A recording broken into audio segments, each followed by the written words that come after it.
Hey, Mark. Great minds think alike. Got to be outside. Yeah. Can you hear me? I can hear you. I'm gonna turn my volume up. Good to see you. How have you been? Good. You have a good summer? It's been lovely. Did you finally get the rain that we got around here? Yeah, it's been nice. Everything's super lush. Yeah. Yeah, it was touch and go for a while. It was so dry here. I lost a couple things, but for the most part, everything's great. Yeah, good. I am really testing the durability of plugs left in trays far too long. I have a couple of trays that have just a few plugs and they're not full trays, but they have looked like they've died to the soil of the plug 3 times now, and they're coming back again. So Good, nice. the roots of those plugs are just amazing. They are really strong. I was amazed how the rain garden I put in I guess it was the beginning of May. I can't believe how lush it is. I mean, I watered it initially, obviously, but Yeah. it's just amazing how big the plants got from just those tiny little Yep. plugs, right? So quickly. Yeah.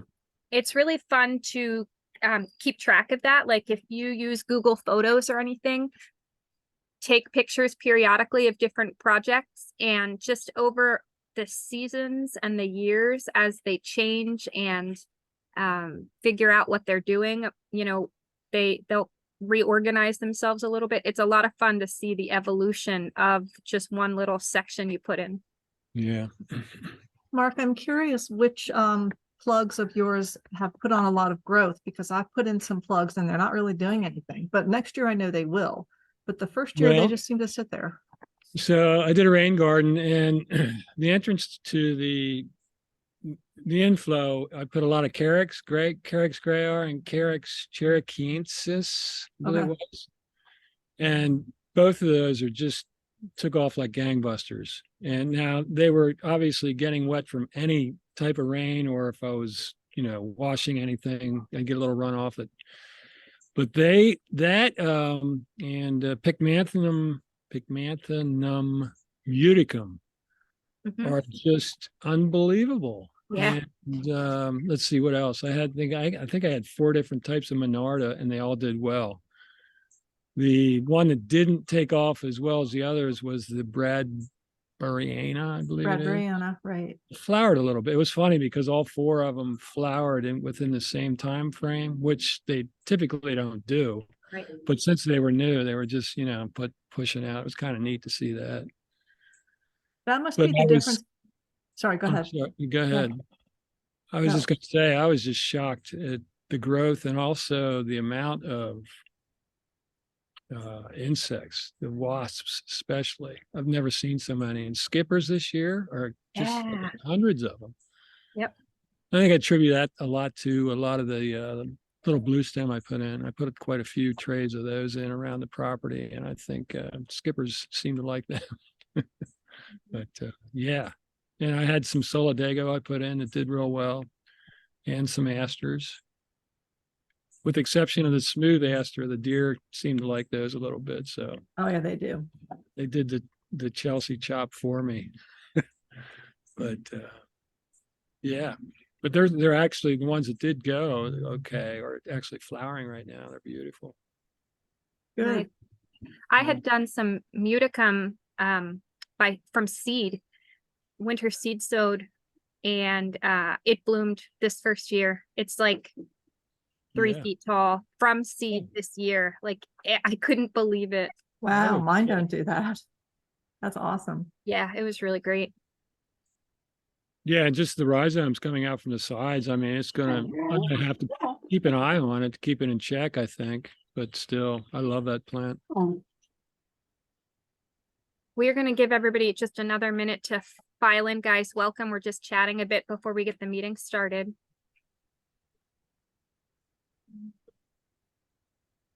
It's been so long since we've all seen each other. I'm scrolling through my little column of faces here. It's great to see you.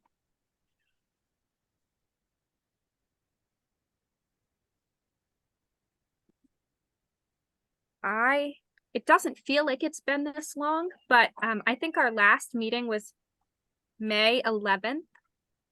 We had an in-person event in June, which was really great, but then we took the summer off, so we're catching up a little bit on our how our plants are growing.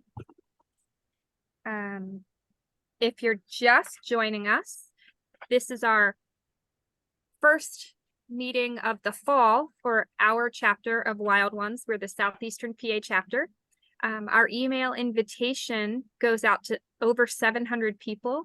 So everybody who's on that email list will receive the newsletter and the link or the information that the recording will be available on our YouTube channel.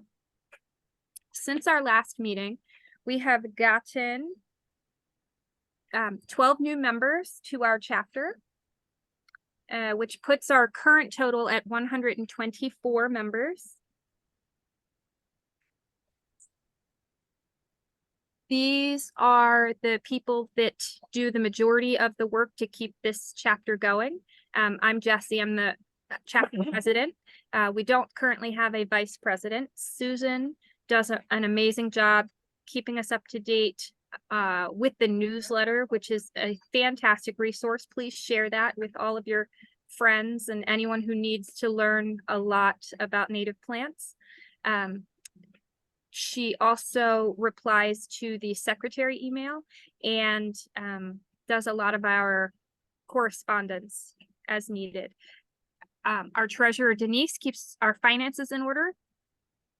Judy is the one who answers membership questions and reaches out to new members to let them know about what our chapter has to offer them. And Rick has stepped up to be our events coordinator. So he's going to be reaching out to volunteers when we do tabling events and kind of coordinating that a little bit. We have board members, Marilyn and Rick, and then everybody who is an officer. We're still looking to fill a few other positions that are available so that we can expand the things that we can offer within the chapter. A homeowners advising committee chair and community projects committee chair. If you have the time and the passion, please join us. These are all the ways you can find out information about us. We put, mostly Susan puts things up on our Wild Ones Facebook page. We have a chapter website, our YouTube channels where you can find all of our old meetings. We've had some really great presenters and information covered in our meetings over the last 2+ years. We aren't big on Instagram, but sometimes something gets up there. This is just showing you where our new chapters are joining from. We cover all of Southeastern PA. So that's Lancaster, Chester, Montgomery, Berks, Philly, Bucks, and I may have forgotten Delaware. And Delaware. Thank you. There are other chapters local to areas outside of those counties. There are some new chapters in New Jersey. I don't think Delaware has their own chapter yet. But we also have Northeastern PA, South Central PA, Western PA, North Central, I think might be one now too. So lots of chapters. If you have friends that are in different parts of the state, let them know that there could be a local chapter, and especially Western PA is very involved in a lot of things. So if you know anybody out that way, let them know about Wild Ones over there. I just wanted to take a minute before we get into our presentation to give anybody new to native plant gardening and kind of wildlife habitat gardening an idea of what it could look like right now in your area if you focus on this, because it's not going to look like outside of a department store or in a parking lot plaza. It's going to look a little wild and a little lush and full. We got a lot of rain, so a lot of things got nice and big if they survived the drought. This area is one of the spots on my property that I planted the majority of these things in May of 2022. So this is just a little over a year old, this garden. It was a designed garden. It was the first designed garden that I actually installed myself. And I lost some of the design in letting volunteers grow, and I gained functionality. So my human brain designed something that I thought was going to be really pretty, and it was lovely. But then I got all these great native volunteers that popped in, and I didn't have the heart to take them out. And so that's why you get great late bone set, and you get snake root and these great fall nectar sources that are going to provide a lot more function than the things that I left out of the design. So it's a compromise. I pull the things that I need to, I leave the things that I think are going to be a big benefit. But all of these pictures were taken within the last week here. And I'm outside of Pottstown in Chester County. So the goldenrod, the asters, all sorts of things are popping. I still have Joe Pyeweed blooming. The red berries there in the bottom right of the picture is spikenard, Aurelia racemosa. So those berries are going to be just devoured by birds as soon as they turn. I have skippers everywhere, Mark. You were talking about this great skipper phenomenon we're having this season. They're just everywhere. And then my daughter was asking me if they were butterflies or moths. I was like, yes, they are one of those. Everybody seems to not know which one, but you can tell I let a lot of things go to their natural height. Some things I do, like the Chelsea chop or that spring or summer snip kind of a thing, but for the most part, I figure the more blooms, the better. I'll let them trail off a little bit. As long as I can walk through a path, the plants can stay.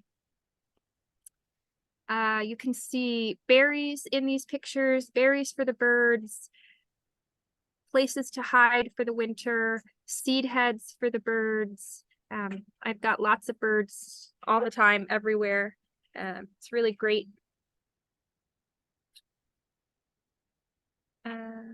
I try and cover all of the vertical spaces in the landscape. Ground covers, the herbaceous layer, shrubs, understory trees, and canopy trees. A lot of things I put in really small so that they are all growing together, their roots are intertwining, and they are creating the habitat that they're going to just evolve into based on the site conditions that I have. So onto our chapter business. As you can see, we've got a bunch of money in our account. We're going to use some of that money to help co-sponsor a speaker later this year. But we would like to have this money go to putting native plants in the ground. So we just need to come up with projects and people who will do those projects to get those plants there. The board met, and the bylaws that were provided by National were approved by the board with one change, and that's just that the officers will be elected by members instead of the board of directors, because we want you to have a say in how this chapter goes. I talked about earlier the chapter newsletter.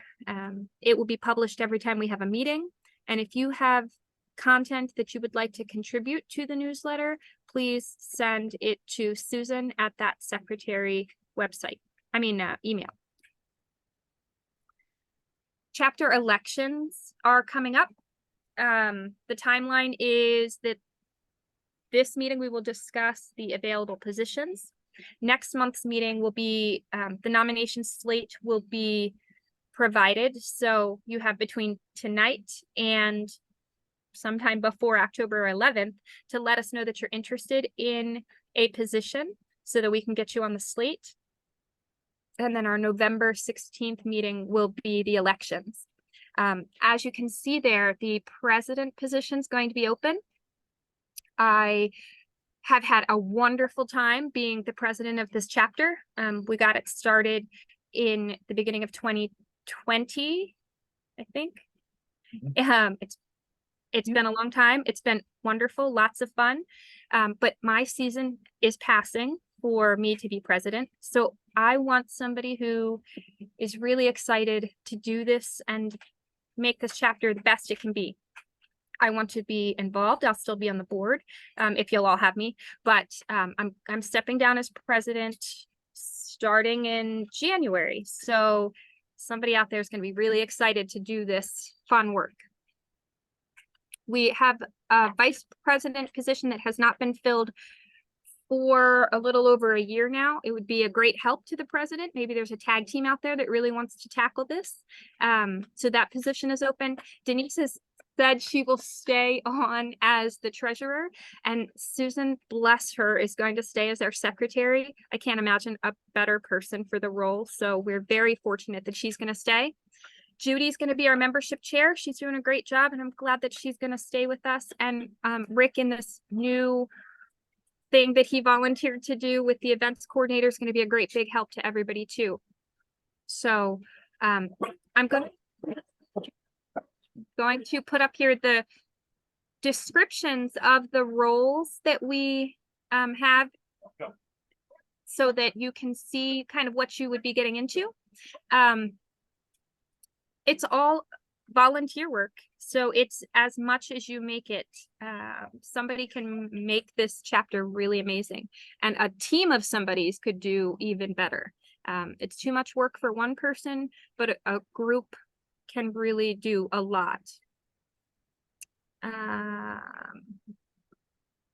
Some of these positions we've never filled within the chapter, but they are opportunities. If you're interested in any of them, reach out to one of us and we will send, more detailed information so you can make a decision. Our presentation tonight, we wanted to focus on no fall cleanup. A lot of this information was gleaned from Xerces Society. They have a great program about Leave the Leaves. But I wanted to share with you, while you're looking at this information, a piece written by Margaret Renkel. It's called "The First Thing We Do, Let's Kill All the Leaf Blowers." She is in Nashville and wrote into the New York Times with this opinion piece. Into these perfect October afternoons, when light gleams on the red dogwood berries and the blue arrowwood berries and the purple beauty berries, on the last of the many-colored zinnias, yellow marigolds, and white snakeroot flowers, on the shining hair of babies in strollers, and the shining ponytails of young mothers, and the tender shining heads of old men walking dogs, into the midst of all this beauty, the kind of beauty that makes despair seem like only a figment of the midnight imagination, the monsters arrive. They come in a deafening, surging swarm, blasting from lawn to lawn and filling the air with the stench of gasoline and death. Nearly everything about how Americans care for their lawns is deadly. Pesticides prevent wildflower seeds from germinating and poison the insects that feed songbirds and other wildlife. Lawnmower blades set too low chop into bits the snakes and turtles and baby rabbits that can't get away in time. Mulch piled too deep smothers ground nesting bees and often the very plants that mulch is supposed to protect as well. But the gasoline-powered leaf blower exists in a category of environmental hell all its own, spewing pollutants, carbon monoxide, smog-forming nitrous oxides, carcinogenic hydrocarbons into the atmosphere at a literally breathtaking rate. A two-stroke engine combines oil and gas in a single chamber, which gives the machine more power while maintaining light enough to carry. That design also means that it is very loud, and that as much as a third of the fuel is spewed into the air as unburned aerosol. In his October 2nd newsletter, the writer James Fallows summarized the emissions problem this way. Using a two-stroke engine is like heating your house with an open pit fire in the living room and chopping down your trees to keep it going and trying to whoosh away the fetid black smoke before your children are poisoned by it. Governor Gavin Newsom of California signed a new law making his the first state with plans to ban gas-powered lawn equipment along with other machines like generators and pressure washers that use gasoline-powered engines. And that was as of 2 years ago. More than 100 cities across the country have already passed regulations to ban or restrict gas-powered leaf blowers. For people committed to their manicured lawns, the good news is that powerful electric and battery-operated leaf blowers now exist, and they're quieter and greener and healthier than gasoline-powered blowers. Their market share is also growing rapidly. Electric equipment now represents roughly 44% of lawn care machinery sales. This catbird also agrees. But the trouble with leaf blowers isn't only their pollution-spewing health consequences, it's also the damage they do to biodiversity. Fallen leaves provide protection for overwintering insects and the egg sacs of others.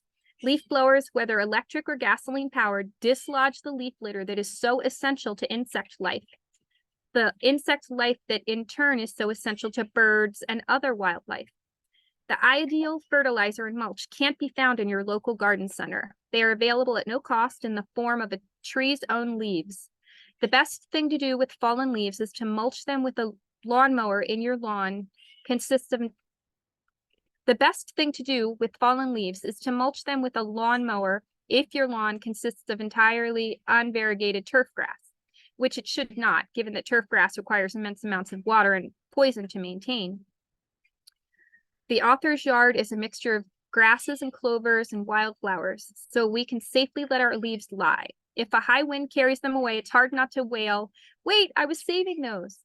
And the leaves that fall across every inch of this wild half-acre of suburbia are so much prettier than any unnaturally green lawn beaten into submission by stench-spewing machinery. All those golden sugar maple leaves hold onto the light, and for weeks it looks as though our whole yard is on fire even in the rain. Who could be troubled by a blanket made of light, a blanket keeping all the little creatures safe from the cold? So that was a lovely moving piece about leaving the leaves, decreasing the amount of yard work you do. I would also recommend maybe not running over all of your leaves with the mulching mower as you're chopping up babies that could be in there. So maybe rake them to a safe place, plant and plant and plant, and then you only have to mow paths through all of it, and it's really great. I wanted to include some things in here about how to support stem nesting bees and leaving those stems up for various seasons, especially if you just let them until they naturally fall down, and they'll decay and just add to your soil health.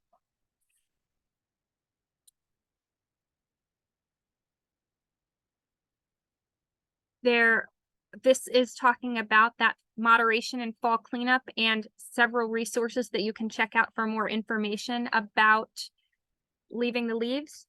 The bottom right picture is a little hidden somebody that's probably going to hang there all winter. I didn't get a chance to look at it, but I think it might be some type of a witch's something caterpillar, because it looks like a little witch's hat. To try and set a good example, this is what the back corner of my property looks like as of last fall. It's more planted now, so this fall it will have more shrubs in the picture, but still lots of leaves. Some other great organizations that share our messaging. Down here you can see these circle on Facebook. Trying to find, my screen is blocked by Healthy Yards, I think is the one on the right. And then, oh, I think I skipped on. Yes, Healthy Yards. And I really liked this pictogram of plantings that are planted densely versus more traditional horticulture that kind of puts one plant there surrounded by a bunch of mulch and it looks all lonely and sad. The effectiveness is compounded when those plants are planted densely and the leaves are left. The leaves themselves help to cushion the soil from that direct impact of the rain and filter through those toxins and help slow down the rain so that the soil can absorb it more effectively. Before we talk about our tree of the month, I wanted to open a discussion. If anybody has any questions about how to implement leaving the leaves, if you have questions in your landscapes, what you should do, what you shouldn't do, reasons that you feel like you can't do this, feel free, open your mic if you'd like. You can put in the chat if you don't feel comfortable talking, having a discussion about it. Anybody have some experience of fun things they've found when they left the leaves?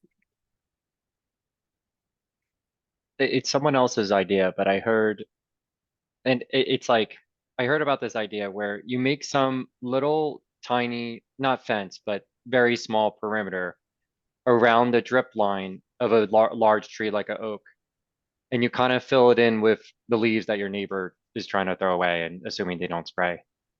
And it makes a nice little area. And I guess the whatever little structure you make stops it from blowing away. But I thought that was a creative idea. It is a great idea, and you can actually use I've heard people use the dead or dying branches from invasives that they have cut down as that barrier. And dead ash trees. Yep, dead ash trees, Yep. dead Looks great. dead anything, fallen branches from your trees just naturally falling, any trimmings that you might pruning things that you might do. So yeah, it's very manageable, and keeping those leaves contained in place, letting them decompose. That's a great idea. Somebody in the chat is saying that dead barberry deters deer. That's nice because is it's so nice. prickly, I guess. Yeah, actually Barberry leaving, branches. right. All the Yeah, when you thorns. cut them I up. put the thorns around my baby trees and they stay away from them. That is perfect. Yeah. That actually is a really good benefit of leaving dead stems, is you can camouflage, especially spring ephemerals, which are pretty susceptible to deer damage, a lot of them. But if the ephemerals are growing underneath perennials that have stems that stay over the winter, like blue mist flower or mountain mint, that have, pretty thick stems, the ephemerals can often pop up in that detritus and you can still see them, but the deer can't get to them as easily. That's a goal anyway, for me, living here in deer country. That's wonderful. Another thing I read, oh, sorry, somebody go ahead. else? I read something, depending on where your perennial gardens are and how close they are to neighbors or people who are walking past all the time, if you live in a town, you might feel like you need to make the bed look a little bit neater. So one thing I've heard is that if you have stems that you need to take down, either leave the bottom 2 feet standing and take down anything higher, and leave the stem right in the bed. You can either chop it up into 6-inch lengths if you need to, or just cut it off, lay it down in the bed on the ground, on the leaves, and everything will decompose, and any insects in those stems will still be alive and can emerge in the spring. Just because the stem is not upright doesn't mean they can't do it. They can emerge just as well, I believe, if the stem is horizontal, as long as it's not chopped into little tiny pieces. So that is something that you can do if you live in a more populated area, or you've got neighbor issues, and you feel like you want some of your beds along the street to be a little bit tidier looking.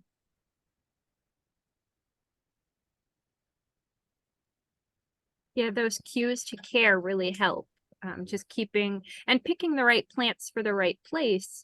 If you are trying to keep a neater appearance, you maybe don't want to let your late boneset volunteer because it gets 6 feet tall and flops over in your path.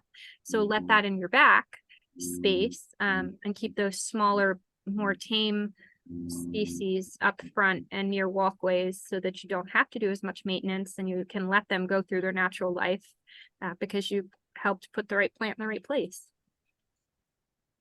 You are so right about that. Height is a huge issue.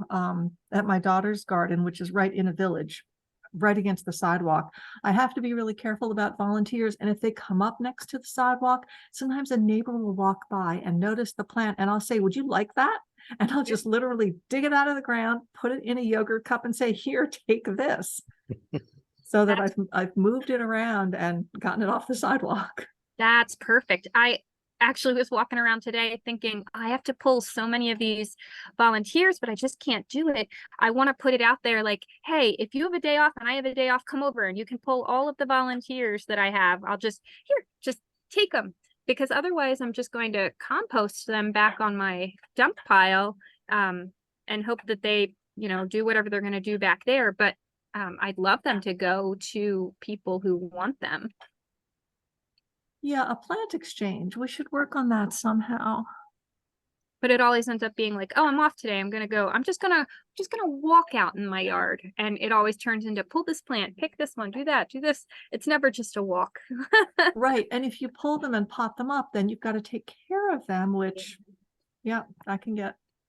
So someone in the chat says, one of my dilemmas is that the vegetable garden would benefit from shredded leaves, according to Mike McGrath, and he's right, as they would provide nutrients to the soil as well as moisture retention. That's true. There are other ways to do that. For instance, you don't have to shred the leaves. You can just pick them up and put them on the garden, in which case the insects that are hiding in there can still overwinter. They'll still emerge in the spring. And if you need to plant that bed, shift the leaves over and put them in another bed, or go and put them in your perennial beds and then plant in the garden. The other thing is, if you have a meadow with tall grasses, those tall grasses are wonderful for mulch in the garden. And you can just cut the whole stem down at maybe 6 feet tall. I lay mine across my beds and just leave them for the winter. Whoever's wintering in there disappears in the spring, and then the stems gradually decompose, and they're wonderful for the garden soil. I have also rescued bags of leaves from people who are not going to leave their leaves. So Yep. I will take their already bagged up leaves. I do have a leaf mulcher, but I don't mulch those bags until a full year has passed.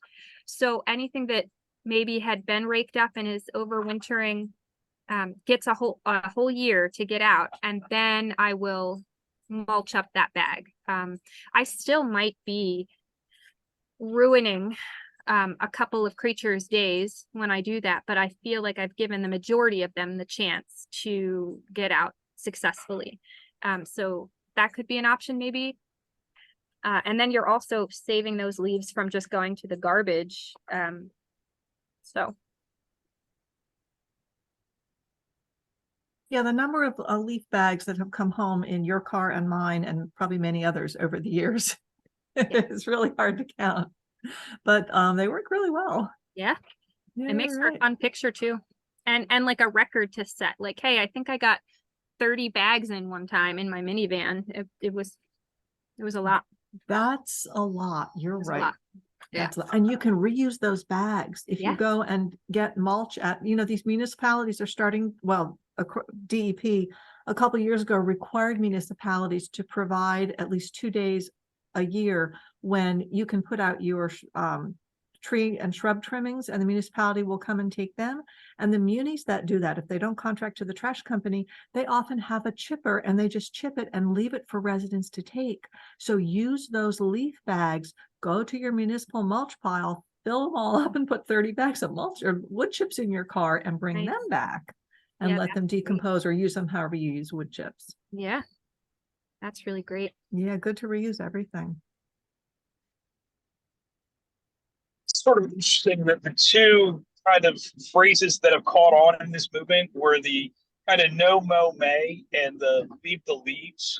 And both of them sort of give you incomplete I mean, we know that we just by not mowing, we're not going to get a beautiful meadow. And we also know that like not picking up our leaves isn't going to result in instantaneous. It's only sort of like part of the solution in both of those phrases.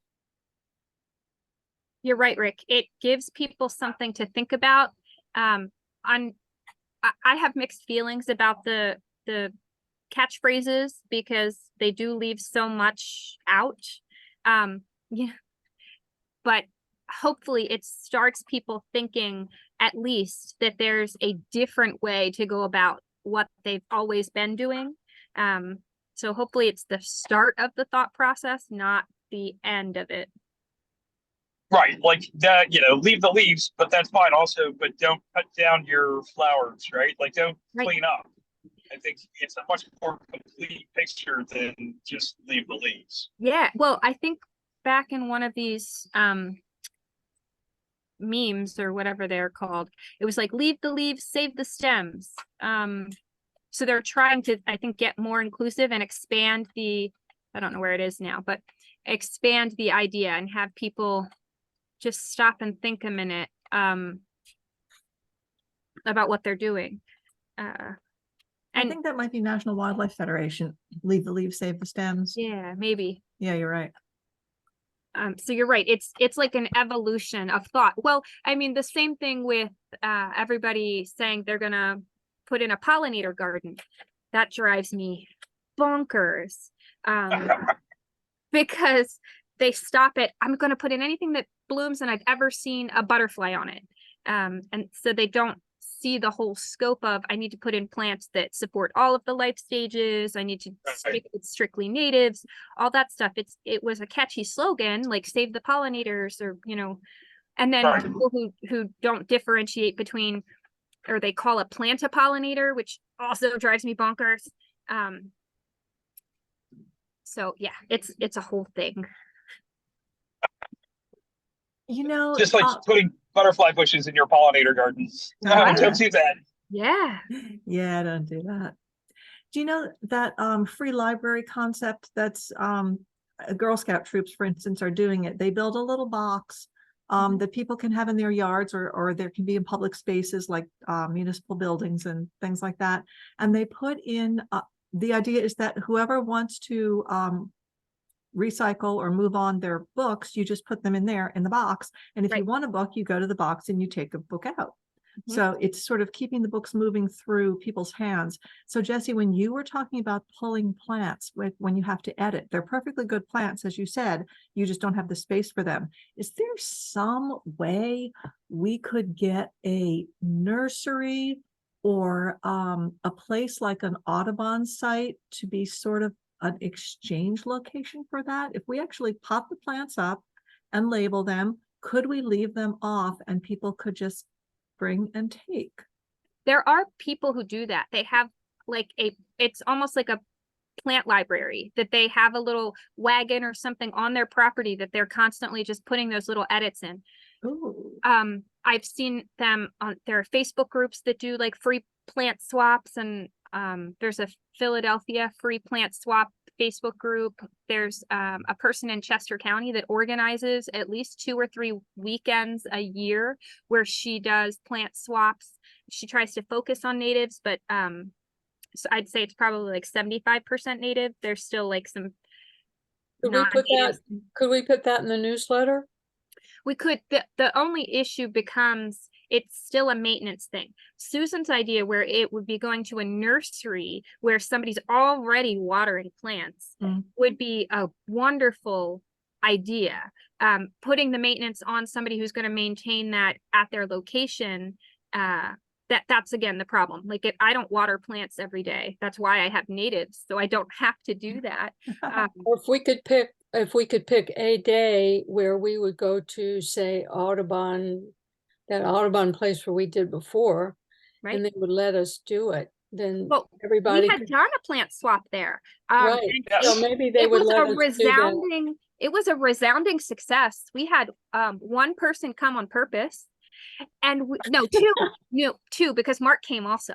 And then we actually gave a bunch of plants away to like some kids and some families. So it was a really good, successful event. But as far as like trying to get it out there to the community, it maybe wasn't as resounding a success as it could have been. It's a worthy idea. I don't know how we would implement it. So it would definitely take some brainstorming to figure out how we could make this be a thing. Mhm. But I love the idea. I would like the idea of like a seed swap, right? Or like a seed library. Yeah. Because we're all collecting native seeds at this point in the year, and we're all going to have extras of stuff we have. It would be nice to exchange that with other people that collect native plants that have things that we don't Yep. necessarily need. And then they can sit in the refrigerator till, it's time to cold stratify them or direct sow them. Yeah, I like that. That's a great idea. Yep. I would And love there are to do groups that do that too. Yep. Right. I think the problem with our chapter is we're so spread out. There's no one place that we can, that's any kind of central to, we'd have to have multiple places, which would What be if we fine. kept a central list? Someone would keep a central list of who has what seeds, and then the person who wants them could contact that person. Yep. I could coordinate that. Well, you're doing all the coordination. She does That's all of okay. it. That's part of my job. I don't mind doing that. If people send me information, I'm happy to circulate it in an And email we group could that even wants to. mail them, I guess, in an envelope if that's Yeah. Yeah, people can mail not the seeds. refrigerator too long, but Right, they're easy. Easier than plants. Jesse, would that be a good place, like something to do on the Facebook group? Sure. I mean, we Facebook don't is a really good- do much with the Facebook group, right? Oh, We why don't don't, we? but our Facebook group, our page is weird. I don't know that it's as easy as our own personal Facebooks to like message and coordinate. We'd have to look into it, but it's definitely we can make it a viable option. We just have to put some effort into it and have somebody who wants to run it, not just Susan.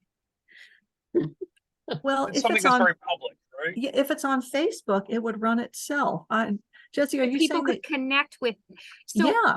I'm not sure, because remember we had difficulty even being able to have people post on Facebook that it would show to everybody else. I was going to Um, ask if people can do that because Yeah, it was I'm like not under sure. the community section that it would show up their comments and Oh, things like that. So that's- if we work out the kinks to tell people how to go about it, you're right. They could connect on our Facebook page and coordinate amongst themselves. This is the list of seeds I have, willing to change or willing to trade or just donate, whatever, and they can arrange it all on themselves and it doesn't really need oversight. The only drawback I would see potentially would be if people are inadvertently passing on things that are not natives, and then it's on our page that it looks like we're helping that happen.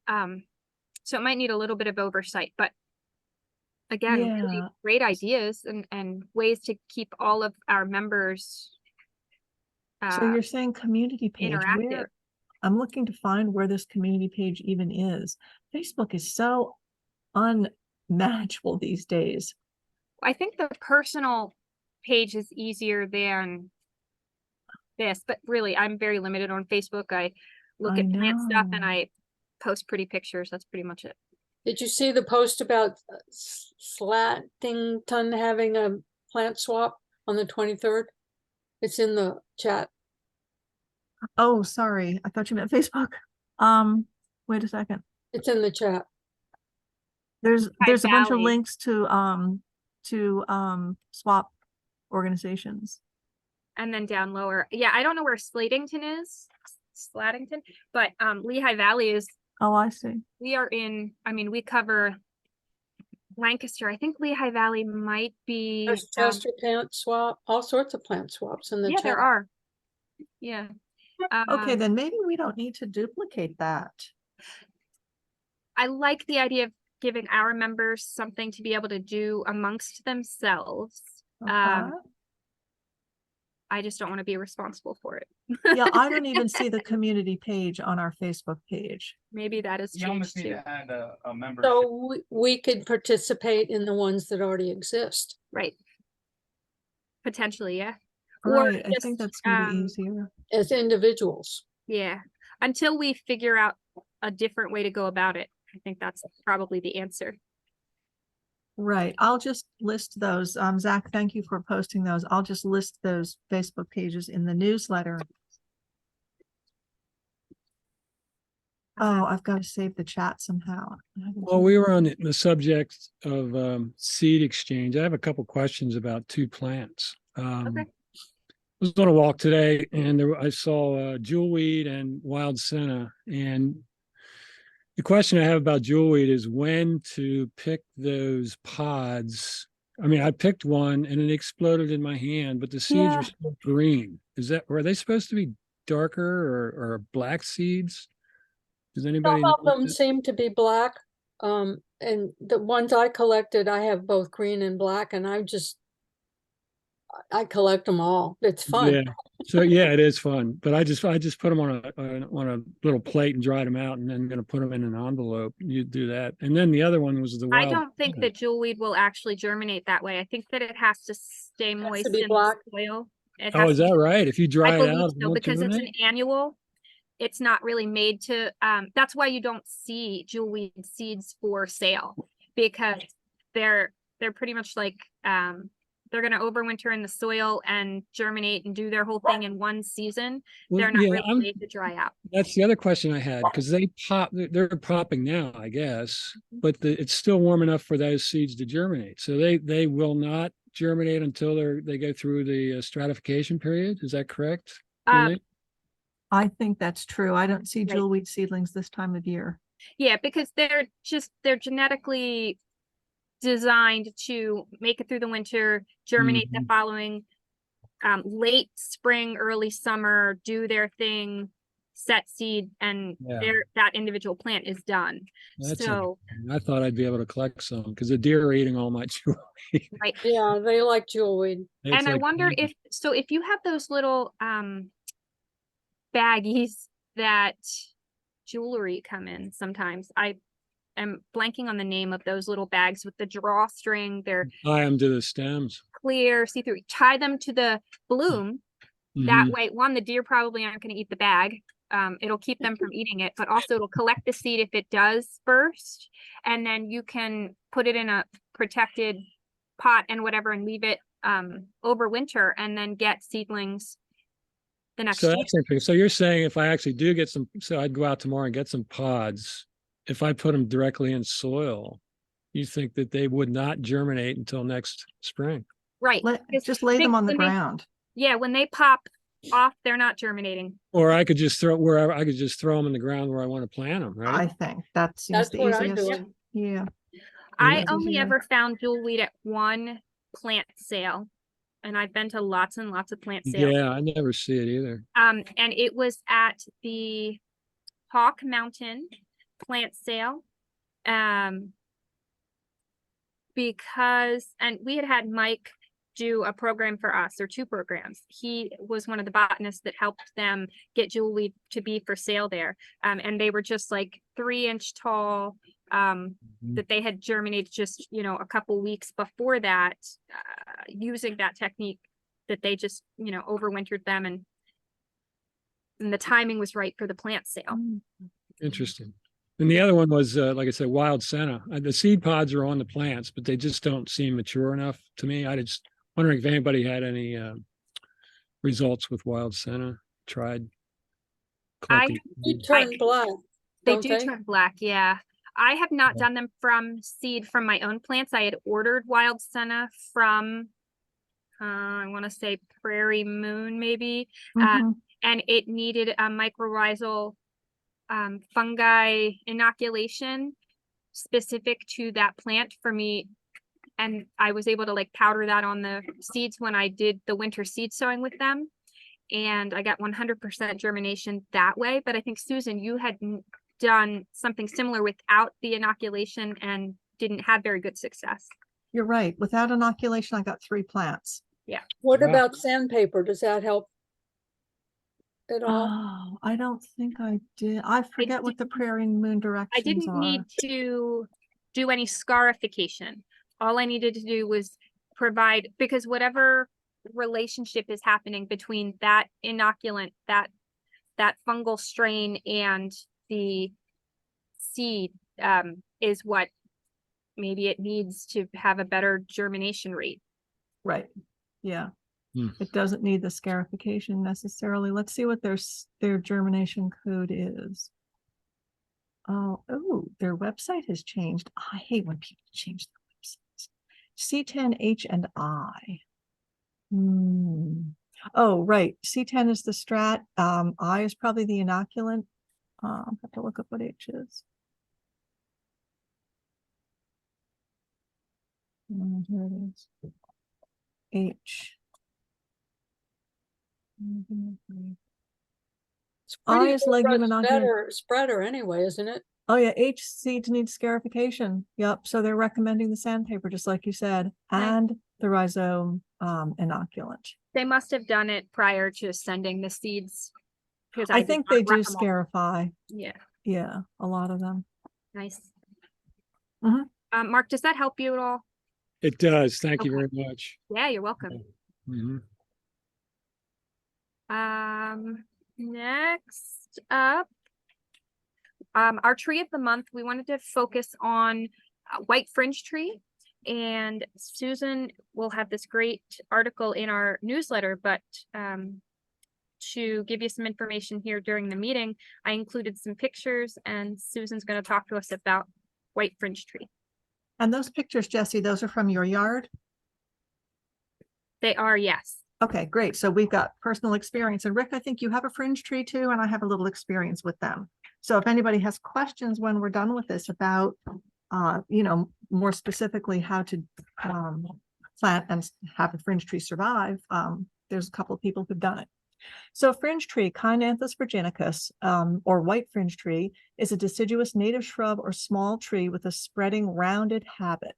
It typically grows 12 feet to 20 feet tall, although trees up to 35 feet tall have been found in the wild. Fringe tree occurs in naturally rich, moist woods and hillsides, moist stream banks, limestone glades, and rocky bluffs and ledges. So it's a sort of a marginal habitat plant. It might be challenging to recreate that habitat, which I think is why sometimes it's tough to grow. You can plant fringe tree in full sun or part shade in moist, fertile soil. It is intolerant of drought and should be sheltered from strong winds. Because it is susceptible to deer browsing, protect this tree with a cage of wire fencing until it's tall enough for the leaves to be out of reach. This tree grows slowly, so it will need protection for some time.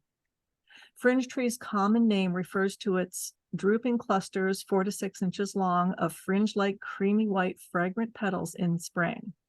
Cynanthus is dioecious, meaning separate male and female plants, but it may also have some perfect flowers on each plant. A mature fringe tree is covered with clouds of fragrant white flowers in late spring. This tree works well as a specimen tree or at the edge of a woodland planting in neutral to slightly alkaline soil. Fringe trees' wide spear-shaped leaves, up to 8 inches long, turn yellow bronze in the fall. Fringe tree is a member of the olive family. Its dark blue, grape-like clusters of fruits develop from female blossoms and resemble small olives. The drupes are a popular food source for birds and wildlife. So this is a really great tree. It's not, in my experience, a quick grower, but the beautiful flower display, the scent, and the little olives, the fruits, which are really cute. Those I think are its winning characteristics.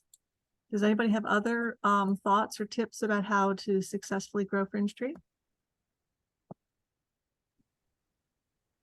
I have a question. I put one in this spring and it looks pretty good overall, except it has leaf scorch. And I'm just attributing that maybe to the drought over the summer. I mean, I've kept it well watered, but I don't know if that's an issue that anybody else has seen on theirs.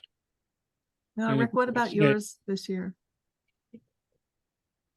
Mine is the first year, tree. It's maybe 3 or 4 feet tall. Yeah, I've got scorch on my smoke tree. The fringe is up in New York, which has gotten buku rain, whereas we haven't. So Yeah. I haven't seen any leaf scorch on that, but the exposure and the fact that it's a new tree, it might take a while, I think, for its roots to really get into the Yeah, soil. that's what I'm thinking. I think otherwise it looks pretty good. Mark, is it in full sun? It is. And it's Cause in, mine are kind of in half shade and I've never had a problem. yeah, I wonder, yeah, that's probably part of the problem too, I think. I mean, it's in good fertile soil and and like I said, I kept it watered really well. So we'll see what it looks like next Maybe spring. it's because it's a baby. Yeah, Well, and the problem with the drought is it just dried out the soil so deeply that unless you water a relatively large area, the water's just going to disappear elsewhere. Because the total soil moisture has been so low. So maybe that is part of it. It's just, yeah, I nope. think you're right because Susan, because I was, yeah, just yesterday, I guess it was, I went in our woods, I planted a couple oak seedlings Mhm. with my little handheld drill, and I was shocked how dry the soil was after all the rain we've gotten. Yep. Oh my God. Yep, it's just dry way down there. So Yeah. if you water, that's effective when you water. And then I think the water's just going to perk away, and especially if it's well-drained soil, which, they do demand. Right. So it's really, I think it's a nature thing. As long as it's alive, hopefully we'll have more rain next year.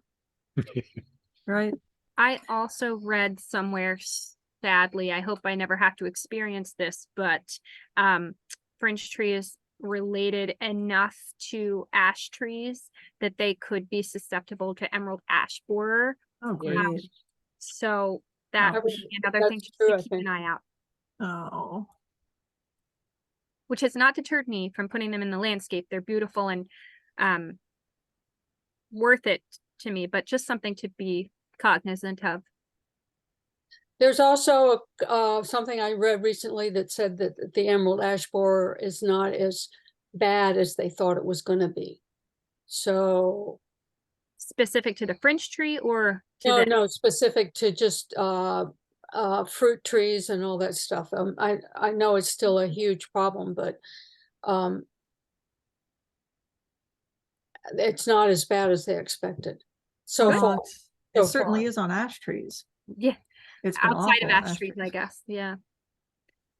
Right. I mean, everybody's losing ash trees. Parks, municipalities, they're just losing hundreds, thousands of ash trees. You can drive along the highway and see them.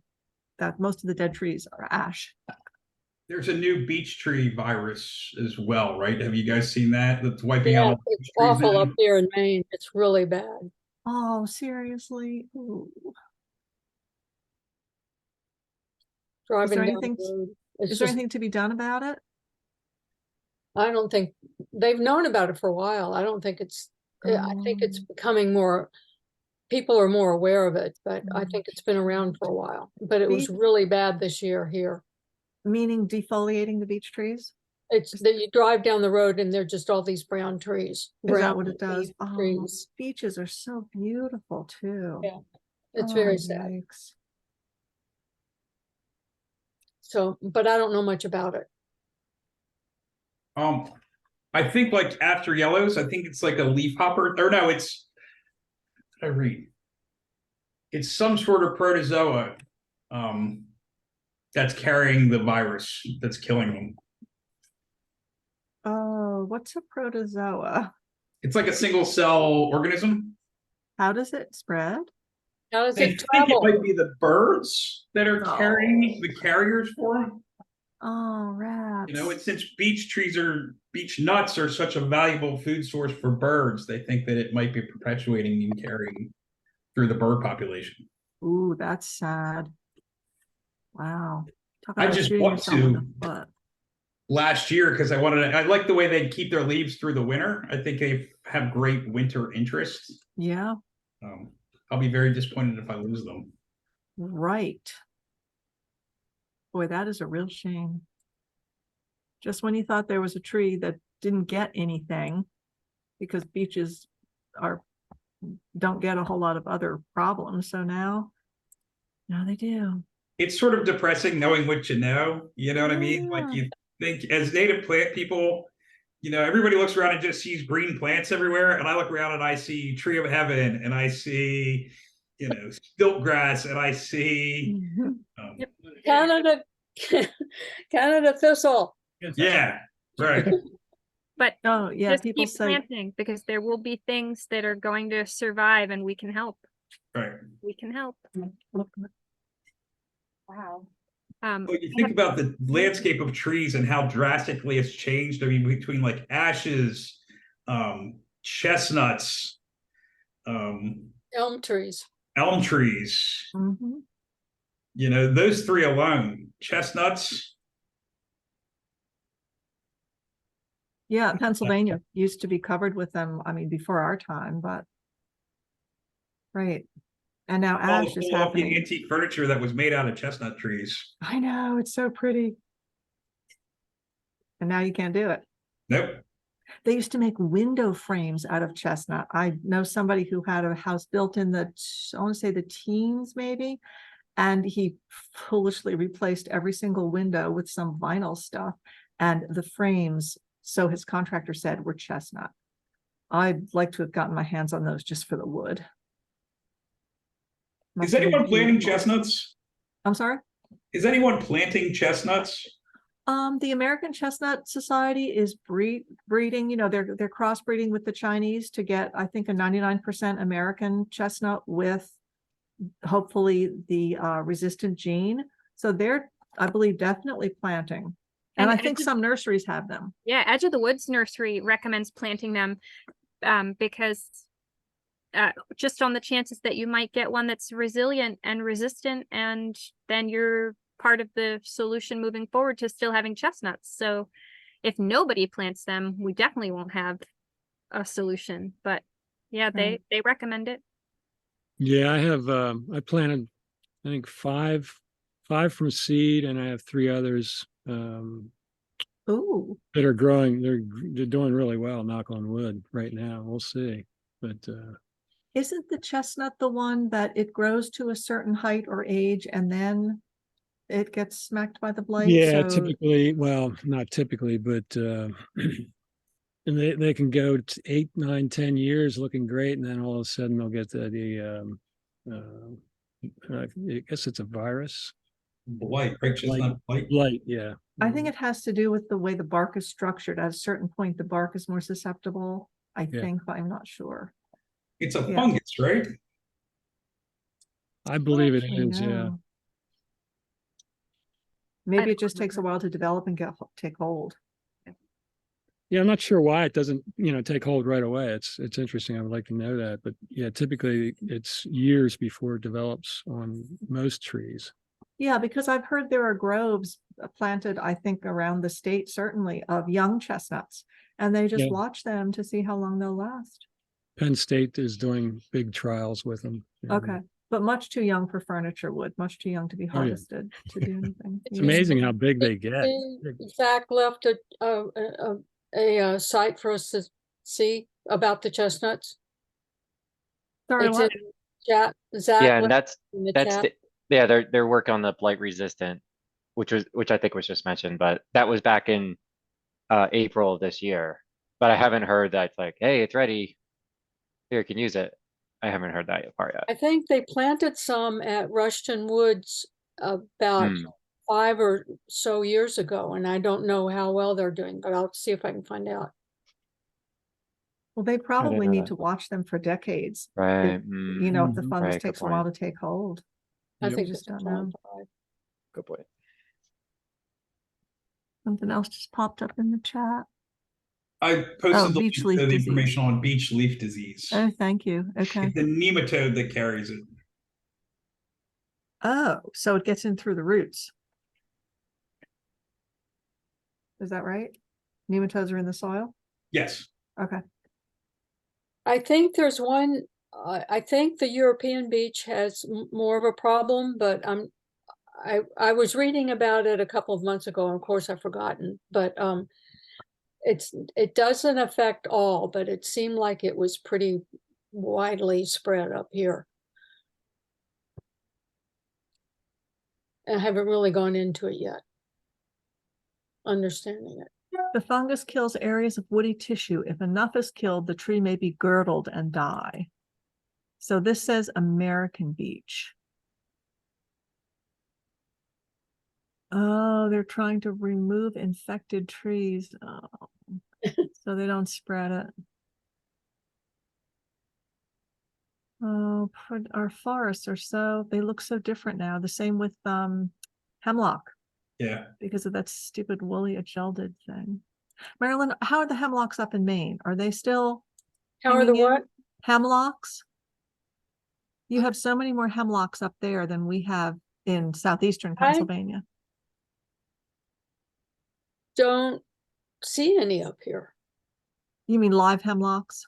Yeah, Ah, I'm thinking, okay. I mean, now that you bring it up, I'll have to go take some more walks in the woods to look for hemlocks, because yeah, I don't remember seeing any. You're on the coast though, is that right? Correct. I wonder if they're a little more inland because when we were going up there, they're just all over the woods, the hemlocks and the longleaf pines. But I wonder if they don't like the salt. Probably. They don't like the cold either. They tend to be, the algid tends to do better in warmer climates. So the hemlocks in the Carolinas, the Virginias, are suffering more so than the ones in New England. I battle them myself here. Yeah. I'm just kind of letting my hemlocks go because the treatment for the disease is neonicotinoid. So Oh, great. like it doesn't seem like a good idea to keep something that for the environment that I'm covering in poison. Agreed. So I'm getting a lot of cones on my hemlocks. So I think I'm gonna try and get some seed and start some smaller seedlings, which I would consider treating with neonic for the first couple years, just to get them rolling. You know, that's an interesting comment. I have, like you said, a ton of cones for my hemlocks. I've never seen a seedling, whereas I get pines and cedars all over the place. I've never seen one hemlock seedling. Supposedly they only germinate in the shade. That's where my hemlock is. Yep. Yeah. I wonder if it's something to do with, like you said, we're awfully warm down here and they're basically a colder weather tree. But I see the years that we have cold winters, I Mhm. have less algid in the spring and summer of the following year. Oh, that's nice to know. Yeah. Okay. So if we have a really cold year, it'll see an improvement. But by the same token, a warm year, I'll just get in infinity. Uh-huh. Got to run, everybody. Good night. Great meeting. Thank you. It's good seeing everybody. Night. Good night. Good to Talk see to you that. soon. Bye-bye. Took a rather dark turn. I know, and I want to move on to happier upcoming opportunities to finish out the meeting. Just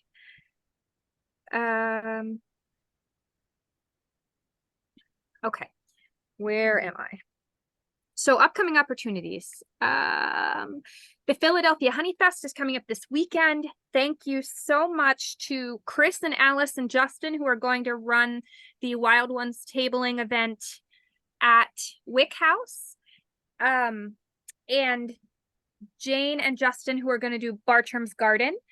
This will be the third or fourth year that we have had a table at the Honey Fest, and it's a great location to teach people who don't know they want to learn about native plants, because a lot of them show up thinking they want to support the bees, save the bees, right? And then we teach them how they can really do that.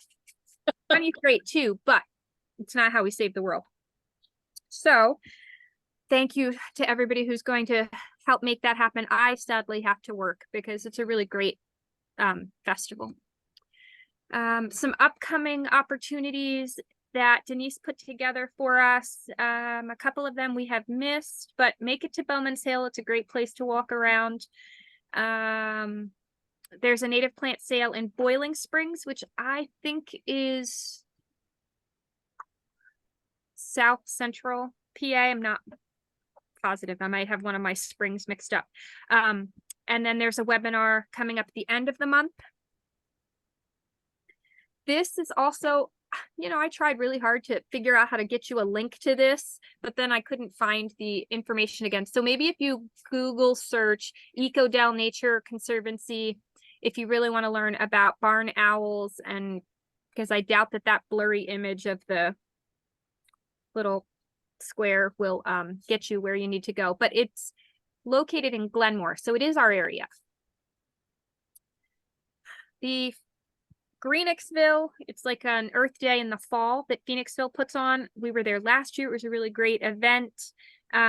We have Tracy and Karen who are going to do that tabling event for us so that they can talk to a lot of like-minded people about things they can do to, thank you, to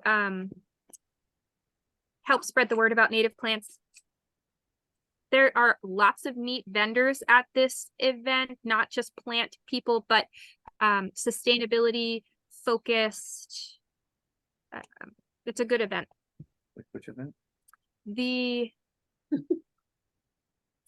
Wild Ones National is giving a webinar that you can register for. I had not seen it through my email, though I'm not great at looking at my emails. But I came across it on Facebook and I registered today. So easy to register. Heather Holmes is amazing. She has such great information about native pollinators, native bees, in particular wasps too. If you've not seen her book about wasps, it's fantastic. So sign up for that, attend. It is the day after our next meeting, I believe. 2 nights back to back of fun native plant information. Exciting news. I had alluded earlier that we're going to spend some of our money to help co-sponsor this presentation by Ben Vaught. If you've not heard of Ben Vaught, he does great things. He has a Facebook page called Milk the Weed, and he puts out really thought-provoking posts that get you thinking about how to look at your landscape in a non-human centric way. He also just came out with a book called Prairie Up. That's a great way for you to learn how to implement those types of thought processes.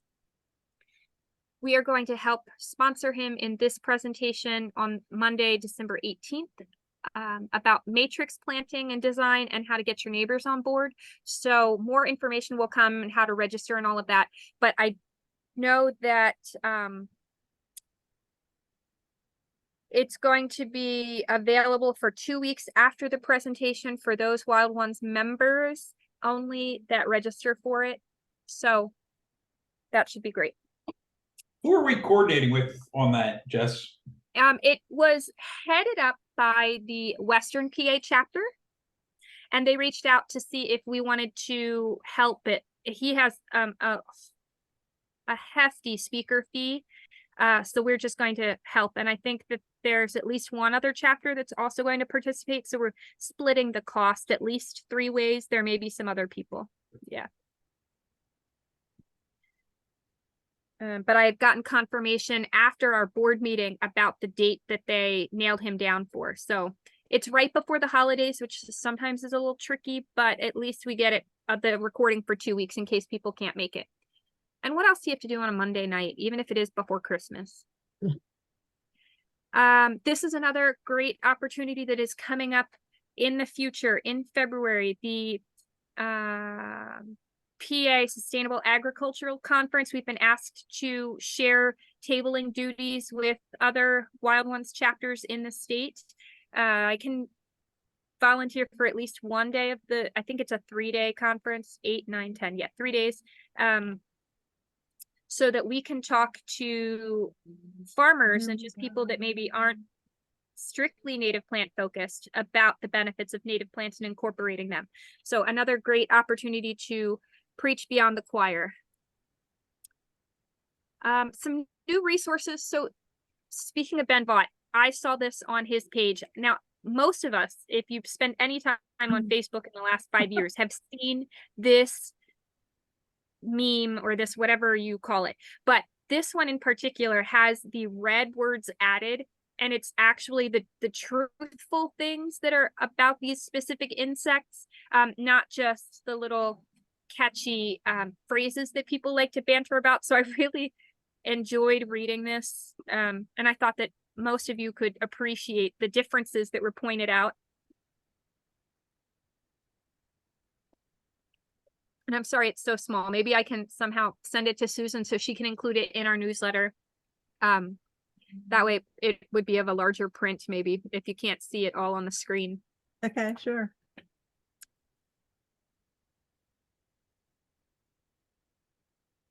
Especially right now, when yellow jackets are so present.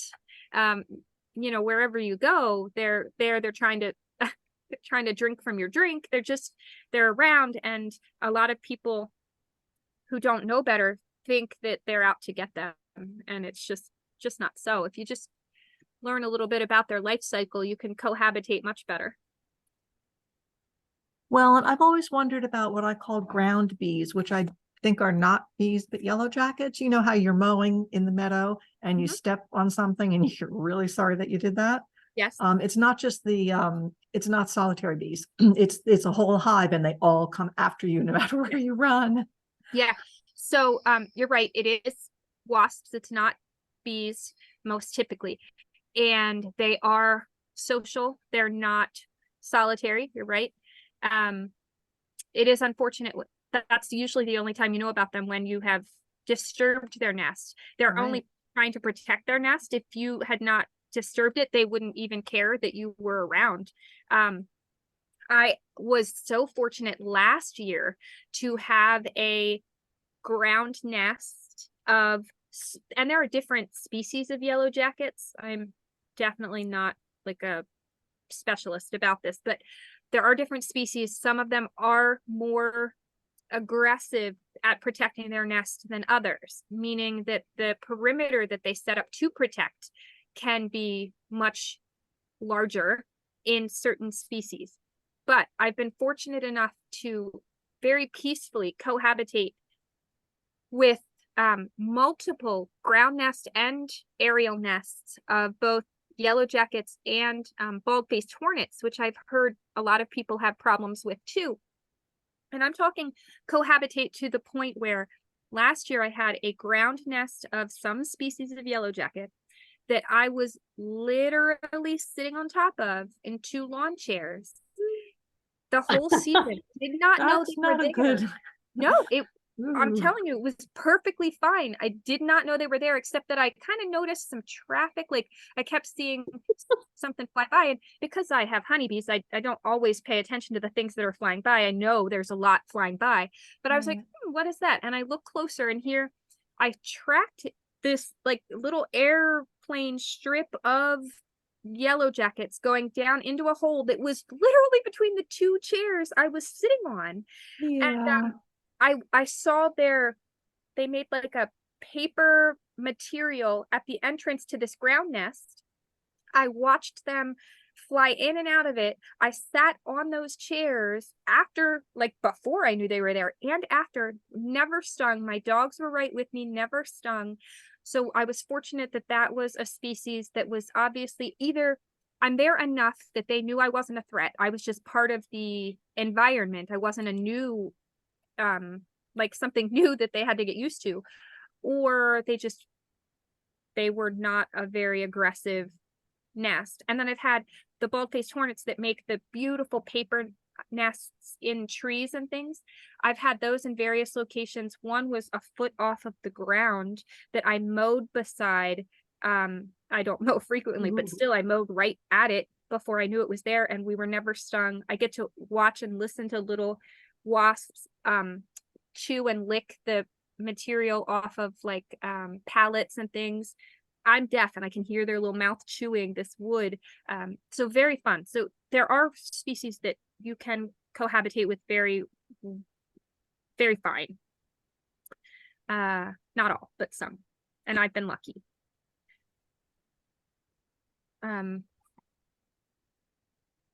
So yeah, there's that. This was a great thing. This is something I talked to the board about because I get such pleasure out of this group. If you're on Facebook, this is a really great group to look into. Friends of Homegrown National Park, PA. One of our members, Mark Riddell, makes such amazing posts on here almost daily that I learn from, that they're just little moments of joy. And so I recommend putting that into your feed. it's a pleasure. I wrote something to say about this. Hold on. Where is it? So Linda Farich from the Lancaster Native Plant Alliance, a chapter of the PA Native Plant Society, has sent me this information. They completed a project. It was achieved in collaboration with the Lancaster Conservancy. The information sheet was developed to teach nurseries the economic and ecological value of native plants. This is in great need for more native plant nurseries that do not use neonicotinoids or other pesticides. So she wanted us to be able to share this flyer. I forwarded it to Susan. I'm going to try and attach the flyer to our newsletter when we send it out to our over 700 mailing list, email list. You can print these and you can take them to your local nurseries and hope that they will display them. And if not even display them, at least read it and think about it to make better choices on the stock that they carry. Because our goal should always be to get more native plants everywhere, not just at strictly native plant nurseries, but at Lowe's and Home Depot, and have those plants grown responsibly and neonic free, so that everybody can have the option of buying native plants. So wanted to share that. This was another organization that I recently came across, so I wanted to tell you guys about it. It's another small grower in Berks County called Pennsylvania Greenery. There's just a little snippet there of some of the plants she has available. And I was fortunate enough to win 5 Pennsylvania native endangered or rare plants. The Coreopsis rosea that is native to PA. And I won 5 of those plants. They brought them, delivered them to my house. It was like Christmas. So I recommend supporting another local grower. This was another resource. We talked about this at our board meeting, myhomepark.com. You put in your zip code, you pick the type of garden that you're looking for, lots of options, and it's a resource. So it's something that you want to cross-reference with maybe other lists that you see specific to your growing conditions, because we want you to have success, but this at least gives you an idea and a layout. The prices then include either 32 pot trays or 50 cell trays of these mixed species to put in a garden that has been designed for the conditions that you're looking for. Similar to Pollination, has trays that you can buy of mixed species. I don't know that they customize gardens, because you can mix and match to your own garden design through Pollination. I know Hungry Hook Farm had come up with something similar to this that was a pre-planned garden in trays this spring. Hopefully they do it again next spring. So it's just another option for you to be able to go out and look for plants. And these guys are located in Ohio, so not too far away. It looks kind of pricey. I did not do the breakdown. I also don't remember what Hungry Hook was paying, but I think that it was less than this. The big gardens are like $460. What's that? The big gardens are $460. Yeah, I would have to. Plants. I'd I have guess to it's do, really, sorry. no, that's okay. I'd have to do the math to figure out if it's a good deal or not. You and I are cheaper now because we know how to grow some plants and how to make them spread thinner. But people who are just starting and who want some instant gratification, that might be a good price, you know, to get you started until you're at the spot where you can multiply your own plants and grow them from seed and all that. And options are always good. I can't always afford options, but it's good to have them out there. I like it as a resource though, like because it shows good groupings. Yeah, And sort of breaks them up by your environment. exactly. And it gives you something to compare to. So if you don't want to pay that, maybe you can use the design and just go buy those plants. Or borrow seeds from people and Wild Ones members. Exactly. Okay, we're almost done, guys. We only have a few meetings left. We had already talked about, I need to move our heads.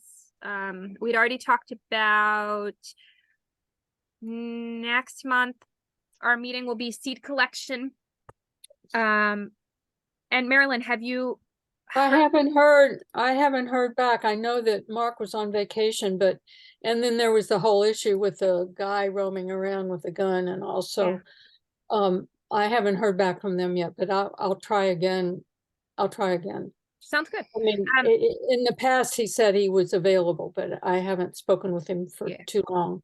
So, Yeah, we're just looking for confirmation. We will figure it out if we don't get it. Okay. But seed collection is going to be our goal. And then we had talked about in the beginning, we'll have to do the slate of nominees for that meeting also for chapter leadership.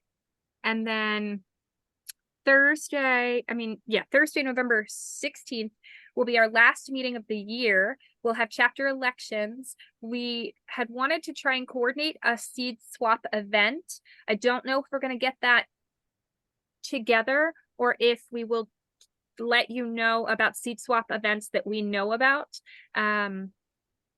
If you have a strong feeling one way or the other, or want to help put together a seed swap and commit to doing that, reach out and then maybe we can make that happen.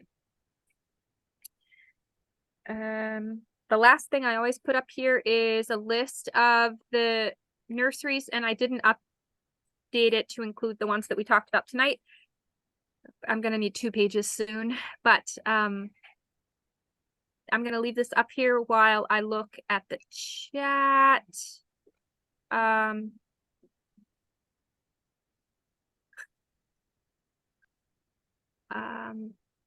Zach has a super nice owl box, but only squirrels live there, which, I mean, as long as somebody's living there. Yeah, right. Zach, is it on a pole? No, I have it on a large tree that they can freely see if they go by. They could fly in and out, but just no intended tenants yet. Maybe they It's have on to a eat tree. the squirrels so that Sometimes they it can then takes a use while. the. Maybe. What were you saying, Marilyn? Sometimes it takes a while for them to All right, find all it. right, all right. I'll be patient. Yeah. I just purchased 2 more gourd bird nests. No, bird boxes. Boxes. I haven't hung them yet. And I figure I'll just wait till spring now. Nobody's really, I mean, they might use them as shelter over the winter on cold nights and all that jazz, but I'll probably just use them in the spring. Okay, I'm going to stop sharing, see everybody's face more effectively. And is there anything, any other pressing matters, dying questions, fun things you want to share? Oh, gosh. Go ahead, Zach, because I actually do want to share again. I need you guys to tell me what this is. But keep going, Zach, if you have something. I want more trees in my front yard, especially edible fruit trees. But I do want to keep them small. And I'm reading a book that's called Grow a Little Fruit Tree. And the most interesting part of the book is there's this something called a hard line prune, where you take out 2/3 of the very young tree. And then it supports the structure to go horizontal. I think it helps with keep it small. And then summer pruning helps it stay small too.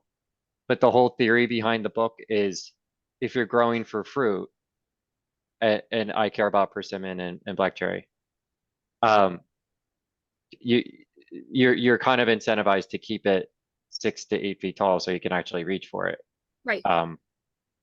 So it's really fascinating, and I'm just overall trying to learn how to prune, because I have a white oak that really needs pruning. It's like 3 years young, and I'm going to do it in the winter, but I have like almost a competing leader, which I don't think I want.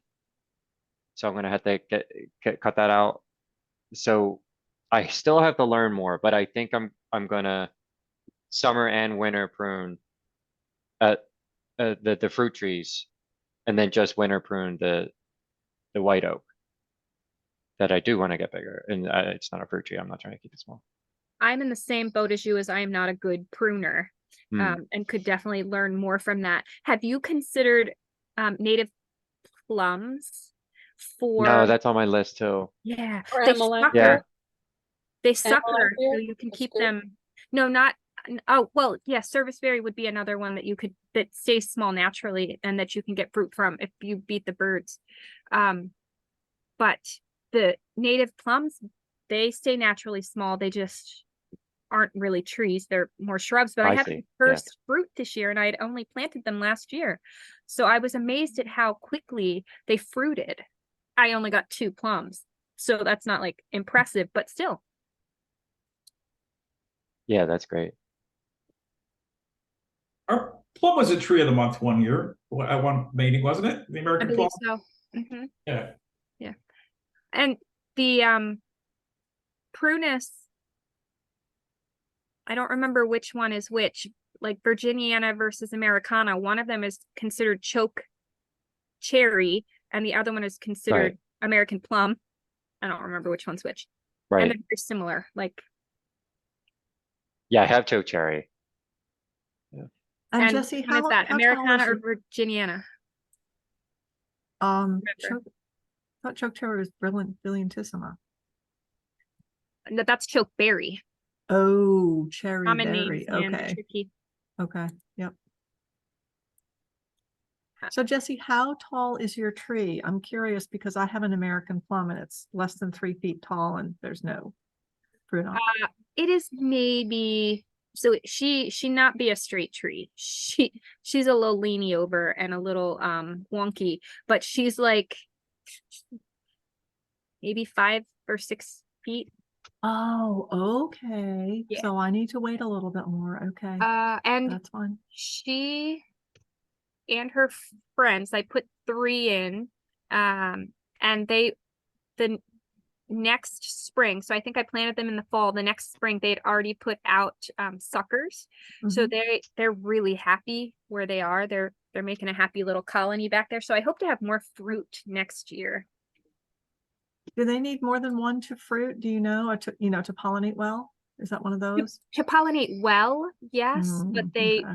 can make fruit with just one. Okay. Because I have just one.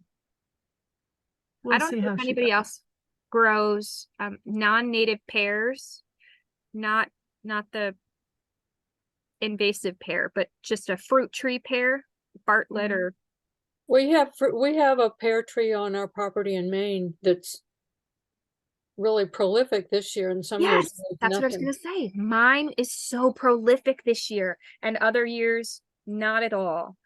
This has been a good year for everything. Yeah, Yeah, for fruit trees, amazingly. I was really hoping that my pawpaw would make fruit this year. It had its first flowers this year, but it got no fruit. And then I was concerned that because they have to have such diverse genetic difference to make fruit, that I had 2, but I got them from the same source. So I was worried maybe they're from the same stock. So I went out and got another little pawpaw, but now I'm gonna have to wait 6 more years for that one to make flowers. So okay. Oh, what I wanted to ask you guys, this picture down here in the bottom right, that is a picture my son sent me while I was at work. There's a caterpillar under there. He sent me a little video. It looked Oh. like a little inchworm. It does not look as if it is parasitized. It does not look like little eggs. But I don't know. Does anybody have any idea what that could be? Is it just trying to camouflage itself and it put little like seeds on itself to hide? I've Amazing. never seen anything like that. Send it to iNaturalist. I should. And sometimes you get crazy answers and sometimes it's helpful. It's not the best, but that's the only one I know.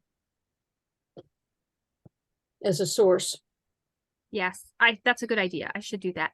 Zach, I have wild plant culture restoring communities. It is very good. I agree. We can always pass that photo around to other people and see. Yeah. Like he So just you really think he thought it was a live critter and it it wasn't was. He sent me a video. It moved like an inchworm. Wow. Because at first he sent me a picture and I was like, I don't know what you're like, what are you showing me? And Are we he's like, talking "Look at this." Pennsylvania? It was it was 4 feet from where I'm sitting right now. It was on a goldenrod. So I tried to do like a Google search of a goldenrod host caterpillar Yeah. covered by seeds. Like I don't know. When I tried to use Google Lens, which Right. does a good job sometimes of identifying things, it just kept saying aphids. And it's these green little capsule things don't seem to be a separate insect to me. So I don't know if it's just one of those caterpillars that disguises itself or not. That's pretty cool. It was Very cool. very cool. Let's find out. And, you know, I'm out here all the time and I never see that. And then he's like, hey, look at this. That is great. It's amazing what you can find in your backyard.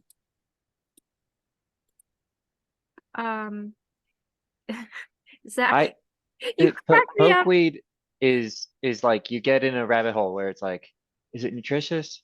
Oh, how many times I have to boil it? Can I eat the young? Mhm. Oh, some people strain the berries. Aren't they gonna die? It's just mysterious. And I just got so deep in it because I have pokeweed volunteers throughout my property. And I don't know. My brain is like, why would I eat something that might make me sick Don't if I eat don't pokeweed. boil it? Don't Really? eat- Okay. Oh, well, I Apparently think you can cook it, the leaves and Right. stuff, but You cook learn it, you boil it first. twice, they say. Well, yeah, but don't just go eating it. But also, Oh, no, I won't do that. Okay, but why? Why do you want to eat it? Oh, Yeah. might be good.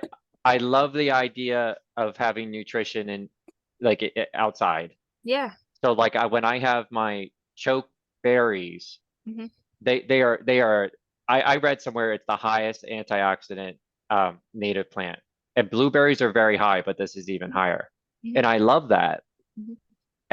And I read pokeweed's very nutritious. Yeah. And there's an argument, oh my God, why would you eat something that's toxic if you don't boil it twice? And people are like, well, you have chicken, you have to prepare chicken correctly or you'll get sick. I mean, it's So, definitely valid. And it's definitely prolific. So if you figure Right. out how to eat it and don't die, we'll have an endless supply of it. Eat it and don't die. That sounds like a James Bond movie, Right. doesn't it?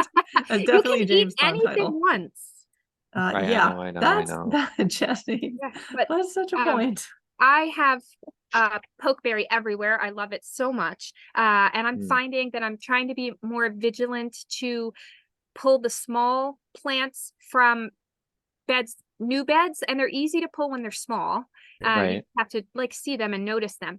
But I'm also coming to the realization that I am at a point where no matter how vigilant I am, I'm going to get pokeberry in every bed I have, just because it is so prolific. The birds love it so much. They spread it so nicely for me. So eventually you will come to my house and it will be a pokeberry forest, which is lovely. It fills a great little height in the landscape that most other things don't get to, but it may be the only thing I end up having ever. So more to come on the, Well, maybe you can come up with some good recipes. yeah, I'm gonna have to eat it and not die so that I can keep at it. Right. I'm just amazed that you can tolerate it. I can't stand it because it does take over everything. It'll take over every single bed of mine if I let it. Think of all the critters that love They it. just love Well, it. it's all over my woods and I don't touch it there. But anywhere in any of my beds, I am relentless. It will not live because if I let it, it'll take over everything else. It'll overshade, my natives, my other natives. Yeah. There's just too much of it. Do your deer eat it, Susan? I wish. No, Or the see deer, some I on don't it. think, Maybe some of the newer shoots I see nibbled oh, on. really? Oh, I Yeah. don't see, they're I've decimating the never had violets deer right eat now. mine. They're What? taking Yeah. all my violet leaves off. I have nothing but stalks left. Wow. Oh, I can walk out, Oh my look out the front gosh. door and I've got does there with their noses in the violet bed. They're just awful. But they won't touch the pokeweed. I so wish that they would eat that because it's native and it's supposedly delicious. Take it, please take it. So the berries have been used for centuries as a natural dye. And Justin and I are, Justin more than I, but we're getting into leather crafting. So we want to use pokeberries to dye some leather items because How I think that that would cool. be so beautiful. Yes. Good. I'll give you all of mine. Yeah, girl, I have so much. It's good. You probably have plenty. It's so much. In fact, you can almost not see my front porch right now because of the pokeberry forest that is right there. But otherwise, nothing here. On a similar note, I brought in some clippings of my elderberry and I did the fork technique. I boiled it and I read that's toxic, but you have to prepare it. And then I potato mashed it Mhm. and then I put it through a coffee paper and then squeezed it. And then I put it in the fridge. And then I took a sip and it, if anything tastes poisonous, it tasted poisonous. It didn't taste good. But I know it's very healthy for you. And if It you is. feel a cold, you should take some. It's good for the And it's respiratory system. But most people add a lot of sugar with it to make it okay. Yeah, I didn't. And palatable. one of the elderberries is not as toxic. The black one Right, and the red one. I think the red right. one. Red one's toxic. toxic. Yeah. Red one's toxic, yeah, no matter what you do. But the Okay. black one, palatable with a lot of back sweetening. We made a mead that we back sweetened with elderberry that we had Oh, boiled, frozen, added to mead. It was delicious. I love elderflower liqueurs. So do you rinse before you freeze? we did not with the one we did. Yeah. Yeah, we just Okay, harvested, okay, we froze them okay. Got it. and boiled and yeah, back sweet. My aunt would make a syrup to take for colds and things that was elderberries Right. just back sweetened with sugar after boiling, and it was delicious Oh, okay. because it was like candy essentially. You put all that sugar in it. Got it. But elderberries, that's another thing that wants to take over the world. Right now, also Virginia Bowers Oh, wants to yeah. take over the Some of world. this. But the Mhm. seed heads are so fantastic. I'm in love with them right now. My passion flower vine wants to take over the world. She'd be going gangbusters, but I have fruit that's like this big. So I need to figure out, Zach, how do I eat a How passion cool. flower fruit? Well, I keep hearing they're hollow. It Wait, feels hollow. is there actually real fruit in there that you can eat? I don't know. It feels hollow. It's very Oh. light, but it's I just planted some. I like a hope it. tennis ball size. So be warned, it looks like they die and they don't come back until really late, like June. Oh, okay. But then they take over the world. I was going to ask because I had one last year and it didn't survive and I just bought another plant and I want to make sure this one survives. Mhm. So what habitat do you recommend for that? I have mine in full sun. Okay. And my soil tends to stay fairly moist. Okay. But again, I had given up on it. And then like the second week of June, I saw a little sprout and I was like, oh, look, she's going to try and like come back. And when I tell you now that one sprout is, 8 feet wide, climbing over everything. I'm not joking. She is a beast. Wow. Okay. I Yeah. do have mine on a And- trellis, but it never came back. Do the deer touch it? It's in a I don't fenced garden. What about yours, Jesse? Oh, yours is fenced too. I don't have a deer. Yeah, a deer Yeah. issue. I think they um, do. That's why I put mine in a I fenced thought I garden. remember hearing they did. Yeah. They look like lush and tasty, like they would want to Yeah. nibble on those leaves for sure. What else? Evening primrose taking over the world. Oh, I wish. Which oh, we know The through. tall ones. Not Missouriensis. Say again. Missouriensis? Sorry, what'd you say, Rick? Biennius, right? The common evening The primrose. common evening primrose. Oh, I don't know that one. And I never planted it. It came as a hitchhiker on another plant that I purchased. Goldfinch love it. I'm sure the seed heads look really neat, like yummy. I would, if I were a bird, those and 9-bark seeds. I want to be a little bird to eat those too, because they just look so fun. Have you collected the evening primrose seed and tried to sprout it? I have not. It has just tried to take over the world on its own. I don't need to try and sprout it. Uh-huh. The common is a 2-year cycle, right? So it's a basil rosette the first year. Yeah. So I bought seeds 2 years ago. This year I got flowers, and I'm looking forward to trying to figure out. I'm hoping that some of the seeds that I put out 2 years ago will come up next year, and that I don't have sort of a dead year. Yeah. Well, I've also read that they're biennial. However, I've seen a plant show up and bloom that same year. Really? So I think it's like maybe some of the seeds just go through their cycle quicker, or dependent on conditions, maybe they can speed up that biennial cycle. But when I see a basil rosette, typically it's small, it's demure, it's storing up energy and all that to bloom the next year. But some of these are like leaves that are a foot long in their basil rosette, which is crowding out far too much space to hold on for another year. So I kind of pulled those back a little bit. But yeah, I was just really amazed that the one plant that came in as a hitchhiker, it has been so prolific. That's cool. That's really cool. I think they do like it moist, the soil. Yeah. Is that your experience? That's kind of what I have here. Yeah. So that drought that we had, sadly, I lost 2 of my favorite things. One was the striped maple that I was so happy with and that had Aw. bloomed for the first time this year. Yeah. Happened to it? What's that? What happened to it? The drought killed it. Oh, bummer. And the other thing was one of the native euonymus, also succumbed to the drought that I had, and those were both 2 things that I had just put in the year previous. So they were not super well established, and I was not a good plant mom. I was not diligent enough about watering them during the drought, because I thought they've been in a year, and by the time I thought of it, they were dead. Yep. I lost 2 things. I lost the northern bayberry the first year, and I really loved it. Mm, And They're then, tough. I think they're really tough to grow in Pennsylvania. yeah, I agree. did not have any luck with it. I have them all over here in Maine, but I cannot give them to grow in. Rick, if you want another one, I have one I can give you. Do you? They're doing really well here.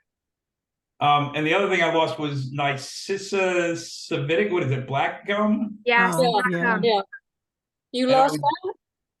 They do like wet. They like it wet. Yeah. Mhm. And And that that was last year's drought just kind of wiped it out. And it was just at the back end of my property where I didn't have water. I couldn't get a hose to it. I carried buckets back every couple days, but just didn't make it. I don't have that to share, sorry. But the bayberry, I have that. Okay.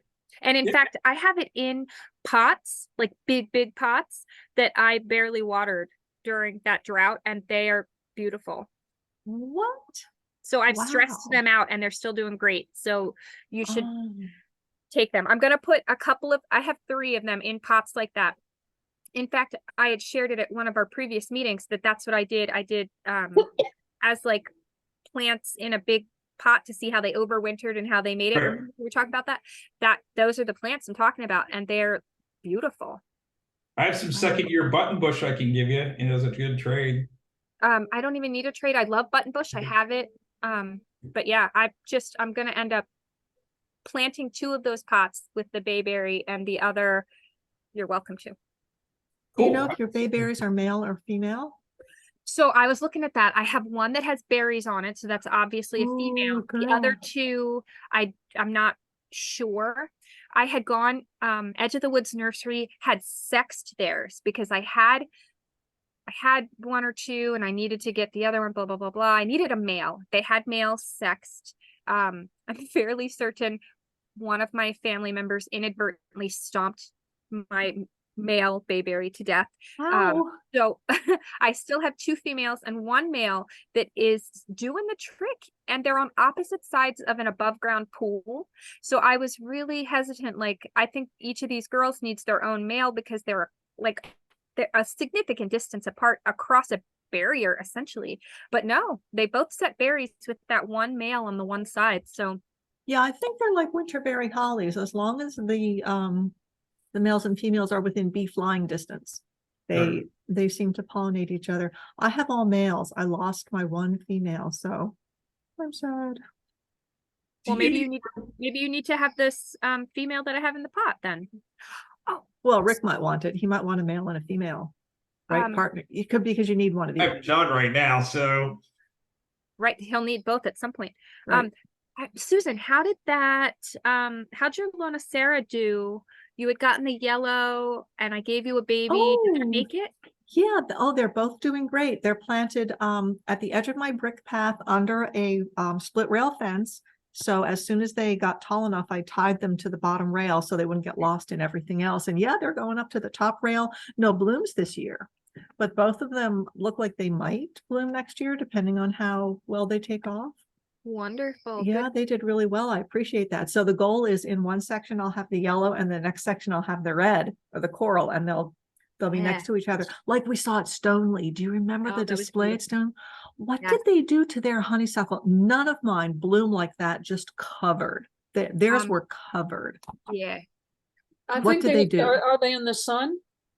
They are. Yep, they get Yeah. sun, and their roots are sheltered because they're at the edge of my meadow, at the edge of a brick path, so the roots do not bake at all. But my other 2, well, I they're think they both just a little happened bit to be there at the shaded. right time when they put in their first big bloom in the spring, because mine will put on a good show like in May where it's like the whole plant is blooming, and then it's still blooming now, but it's Mhm. sporadic. There's It's just sporadic. a few blooms. So I think we just happened to be there at the right time. That was pretty dramatic, though. It really That's what was. inspired me to put them next to each other, because they had the coral on the one post and the yellow one on the next post. That was awesome. I also think they use cultivars, so they probably have a more prolific blooming cultivar there, where mine are straight species. They're not Is- the major wheeler. Oh, because So- I have Major Wheeler, and No, he's and just I don't know. not doing that much. I have I'm not thin sure. soil, though. You know I do. Do Yeah, you and I'm guys, sure does anybody Stoney's here bad. have groundnut, Apios americana? Mm-mm. No, I want it. So I put up a trellis structure using my old greenhouse frame, and I planted I planted 2, one on each side, this Apios americana that I had gotten from Geno's.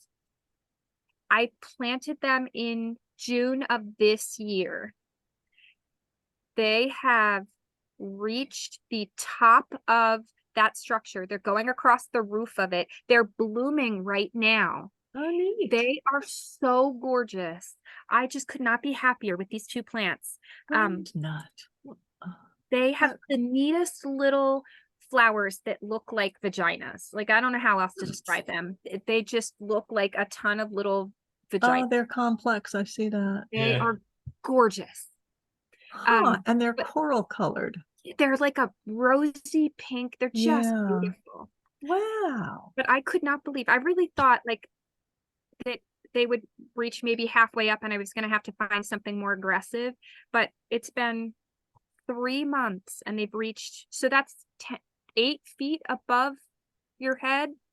They're just going gangbusters. I'm so excited. Oh, needs moist conditions. That's what you've got, sandy, gravelly loam.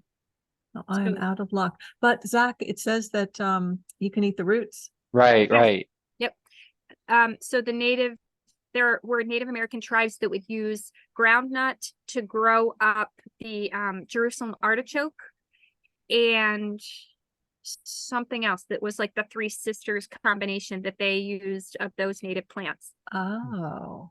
And Jerusalem artichoke, you eat the roots of those too. Correct. Yep. Yeah. So they recommend, because both of those species can be aggressive in the right setting, that you do Ugh. them in a big pot, because then you can harvest the tubers easier also because you're in a pot, but that they can use the stalks as the trellis. But Jerusalem divine. artichoke will go out the drainage hole of that pot and Yeah. into it will never ever plant Jerusalem artichoke unless you want a forest of them because I they're have just, it, and it doesn't do great here. are you kidding me? I can Yeah. get rid of it at my daughter's. It goes under the fence, I pull it. It goes under the fence, I pull it. Ugh. It's just because the neighbors I won't used to be control able it. to buy it at the grocery store and, Oh, packages. yeah, That's back another- I in the haven't seen it for years. 70s or This was in something. DC. It's another Yeah. plant you need to do a little bit of preparation with, or it has is it inulin or the one chemical that gives you a lot of gas and like GI upset. Oh, So you have to do either eat it in small quantities or do some, well, it has to be preparation. cooked, right? cooked, baked. Yeah, it doesn't have to be boiled, but it can be baked. You can do it various ways. It's a starchy, like potato substitute. Mm-hmm. Yeah, isn't Gino's great? They have such Yeah, they're the unusual best. selections them. along with the standards. Yep. That's really where I love got my it. native cactus. Yeah, that's where I got a Yeah. native raspberry. I love Have that you place. gotten fruit on your cactus? No, not yet. No, the flowers are amazing, but I've gotten no fruit, and I wonder if I I have a very, need oh, to. go ahead, go ahead. No. I have a very quick story. Yeah. The petal fell off and I'm like, okay, you can plant like that in it and then it roots. And I Right. was between calls, like busy with work, but walking outside. And I don't carry a knife or anything. So I'm like, oh, the spines are up here. I'll just take a quick bite. And so I take a quick bite and then I put it in. And then I'll walk out. I just feel the spines in my mouth in here. And then the next hour, I'm just carefully Oh, tweezing no. these tiny little spines that I didn't see. Yeah.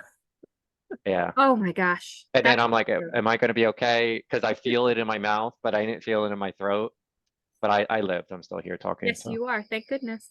yeah. I'm not sure about what part of cactus made you want to put it in your mouth, but It's edible.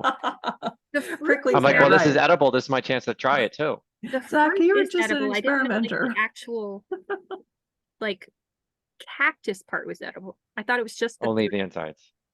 Oh, maybe the fruit is too. It's the fruit, maybe the fruit in the inside of the No, it's the cactus. pad of the leaf, I thought. I thought Right, the leaf was that's what eaten. I think. Yeah. Yeah, So I but thought it was the fruit.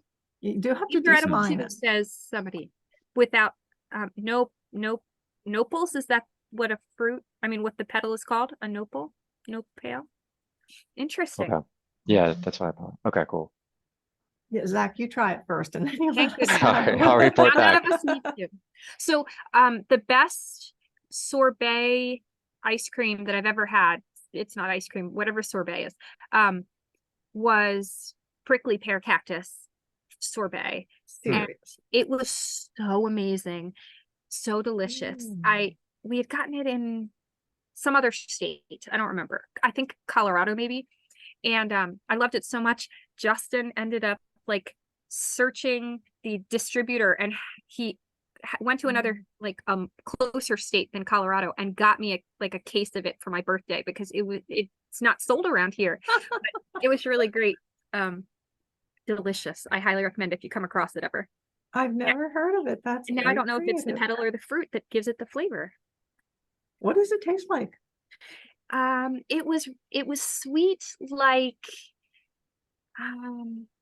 maybe like watermelon or something very like sweet and watery, juicy, kind of very Okay. yummy. Huh. Oh, the Mexican grocery store. That is a great idea. They would probably, as Oh. a native food, handle that better. Zach, you were talking about Maypop being desirable in plant swaps. Do you Yeah, know big time. how does it root from cuttings, or do I have to like Oh dig yeah, out? I tried rooting from cuttings last year, but I wasn't successful at all. And then now I threw down like with the actual root, not a cutting, like 6 3 weeks ago, but only like 4 are still surviving. Hmm. And yeah, so hopefully they make it Yeah, I'm not. and they spread a little bit and I can move them around and then eventually give them away as Yeah. they spread too much. Hopefully.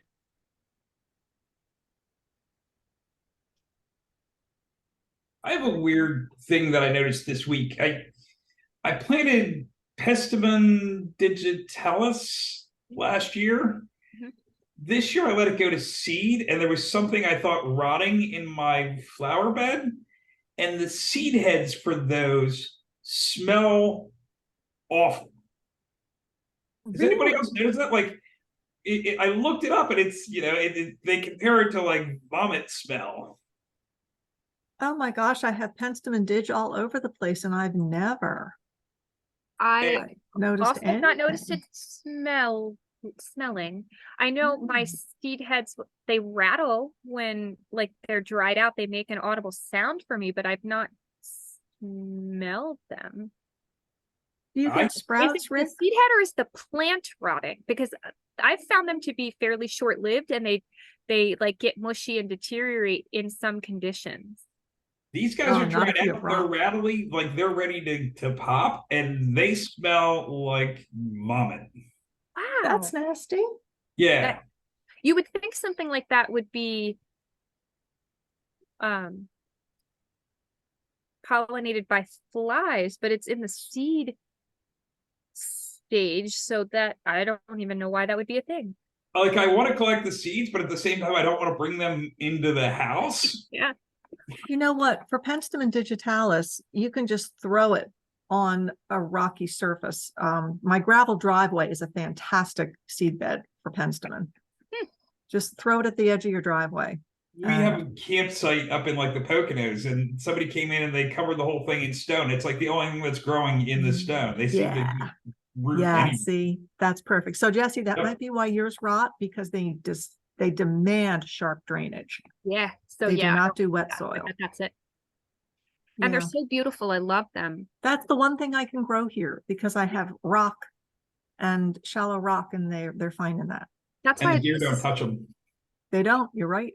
it's so diverse. Our garden settings are so diverse. We can share a lot of contrasting examples of how to grow plants. That's fun. Yeah, you said, and a couple other people did at the beginning of the meeting, that you've gotten rain.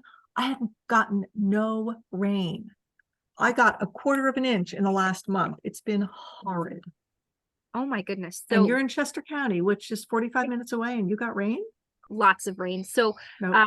we put on a little gazebo in the spring, and we have not yet figured out how to effectively like drain it. So the corners of the gazebo, the rain just runs off, and right now I just have 5-gallon buckets collecting that water to try and protect the ground and whatever, but they're overflowed. Like they Send it over. yeah. I've been out there watering every single morning at 7 o'clock. I water a different area. I've put gallon jugs in my car and traipsed them up the driveway, which is too far for my hose, to water all my trees. It's been horrible. That's just crazy. It's just bad. This is the second year. It's not as bad as last year, but the trees are definitely stressed. I can tell. Wow. Yeah. We've been pretty good here in Montgomery County. I'm in like Plymouth Meeting, and it's been very similar to Jess. Like, my rain barrels are full. I can't empty them. I keep trying. Rick, you're half an hour from me, maybe not that. And I have no rain. There You're in must some be sort of a bubble. ridge line. Yeah, that's so weird. I am on a ridge. You're Yep. right. I'm on a ridge that, the land falls away on both sides. I'm literally on the top of the stupid ridge, which is why I have rock, because all the rock pushed up, and Mhm. that's where I am. But the rain, yeah, it's been raining in Skippack, and it doesn't come over here. That's Wow. 10 minutes away. Yeah, it's really difficult. Well, it looks like we're dropping people. Yeah, it's getting late. But yep, I thought we were gonna have a short meeting tonight, but this is my favorite part, talking to people. This is my favorite part too. Yep. Yeah. Freewheeling with people of like mind. And Yeah, it's it's too How are bad we we gonna can't. do elections next week, or next month? Are we just gonna throw names in the hat, see who volunteers? Is anybody supposed to reach out to you to nominate themselves or others? Jimmy. Yeah, it's self-nomination. Send stuff to Susan. I mean, you can always say, hey, I want that person to do it, but I don't really think that is I nominate effective. Rick to be president. I There do you go, too. second. Third. You thinking about it, Rick? I It's hope you're thinking unanimous. about it. I What will do you think think about it. about that? Thank you. I will Okay, think about it. Rick, you would make Good. an amazing president. good. I agree. That would be awesome. Maybe if there were a president and a vice president, it wouldn't be so. That's the thing. I don't want to be as busy as Jesse is. Yeah.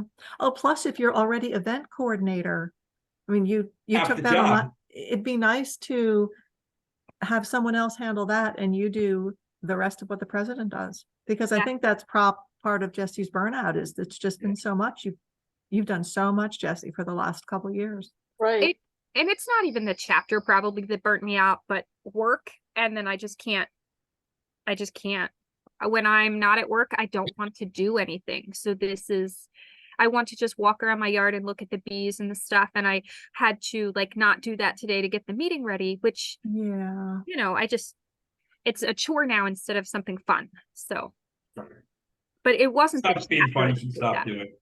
What's that? When it stops being fun, you should stop doing it. That's what I said. Yeah. And Yeah. Justin goes, but they need you. I said, anybody can do this. Anybody who wants to do this can do this. They don't need me in particular. They just need somebody excited to do it. Like, I don't feel special about it. It's just, it was. Well, but Well, I- your fun doing that. enthusiasm is very positive. I mean, it gets everybody. Yeah. And I hope you'll consider staying on the board. Oh, I will. I'll stay Okay. on board for sure. I'll Good. do stuff. Mhm. I just don't What if want you get to, like, voted off the board? If I What, get Marilyn? voted off the board, vote me off the island. No. Well, then I just have to wander around my yard and not do anything. Oh, That would well, be a that shame. sounds like a good plan. Terrible. It's been lots of fun. I will get this eventually up onto the website. Everybody tell Rick he should be president, and Agreed. we'll go from there. So we'll get all of the newsletter stuff together and send that out, and hopefully Susan, people reach out to you. I didn't see Judy on tonight, No. so Oh. she must have been tied up with something. But Will she we said see she's Audrey gonna stay on. again or no? She what? Will we see Audrey again or no? No, I doubt it. I think she'll probably pop in. I thought she might actually make it to tonight's meeting, but she'll probably pop in sporadically, but Probably not. she's pretty much done. Yeah. Yeah. Okay. So Wow, guys, did you see Denise finished the index of the newsletters? no, where? Oh, Oh, maybe She she just just sent that to shared you. it. She's not on anymore, is she? Oh, there you are, Denise. I'm here. I just got that. Look, that is so awesome. Well, Ask and just you tell shall me if there's receive. something different that you were thinking of, and I can move it around or something. No, it's awesome, Jesse. Oh, take that's a gonna be look. so Yeah. useful. Thank That's you so much. Right, well done. I didn't have a chance to watch all the videos before you started putting it into newsletters. Oh, yeah, that would take a whole lot more time. Yeah, we were I th- way less organized then. Right, there was a whole year, 2021, I think, or 2020 and 2021, we didn't have an actual newsletter. It was just a sort of an email thing. Like a summary, yeah. Right, but since 2022, there's been real newsletters and Mhm. they're probably easier to deal with. So going forward, this should be relatively quick to update. Yeah. Awesome. Thank you for Okay, doing that. cool. That's Thank you. such a Denise. great that's resource to huge. be able to reference. That's- Well done, Denise. Yeah, right. Yeah, And so she, we'll- and she was like, maybe I'll do it. It was last week. and here it is. I know, that's what I'm saying. It was- Ask and It you was shall, easy to etc. do while I was kind of sitting there in front of the TV. So Right, yeah, yeah. Well, Get that thank you. together. Tree of the month, American Excellent. Plum, May 2023. Look Yeah. at that. See, we just Right, somebody said it was there and it was. and it was. All right, guys. I'm I'm gonna heading end this. out. It's lovely seeing you. I enjoy this. This is great. It's Night, great. everybody. Bye, guys. night. Night, everybody. Have Bye. fun in Maine, Maryland. See ya. We miss you down here. I'll be back soon. Good. When are you coming back, Marilyn? The end of September. Okay, see you then. All right. Hope bye-bye. I still have trees left. The way you all are talking, I might have nothing left in my yard. Nah, it'll be good. Mine's good. Yours is good. Okay. All right. See you See later. y'all. Bye. Good night.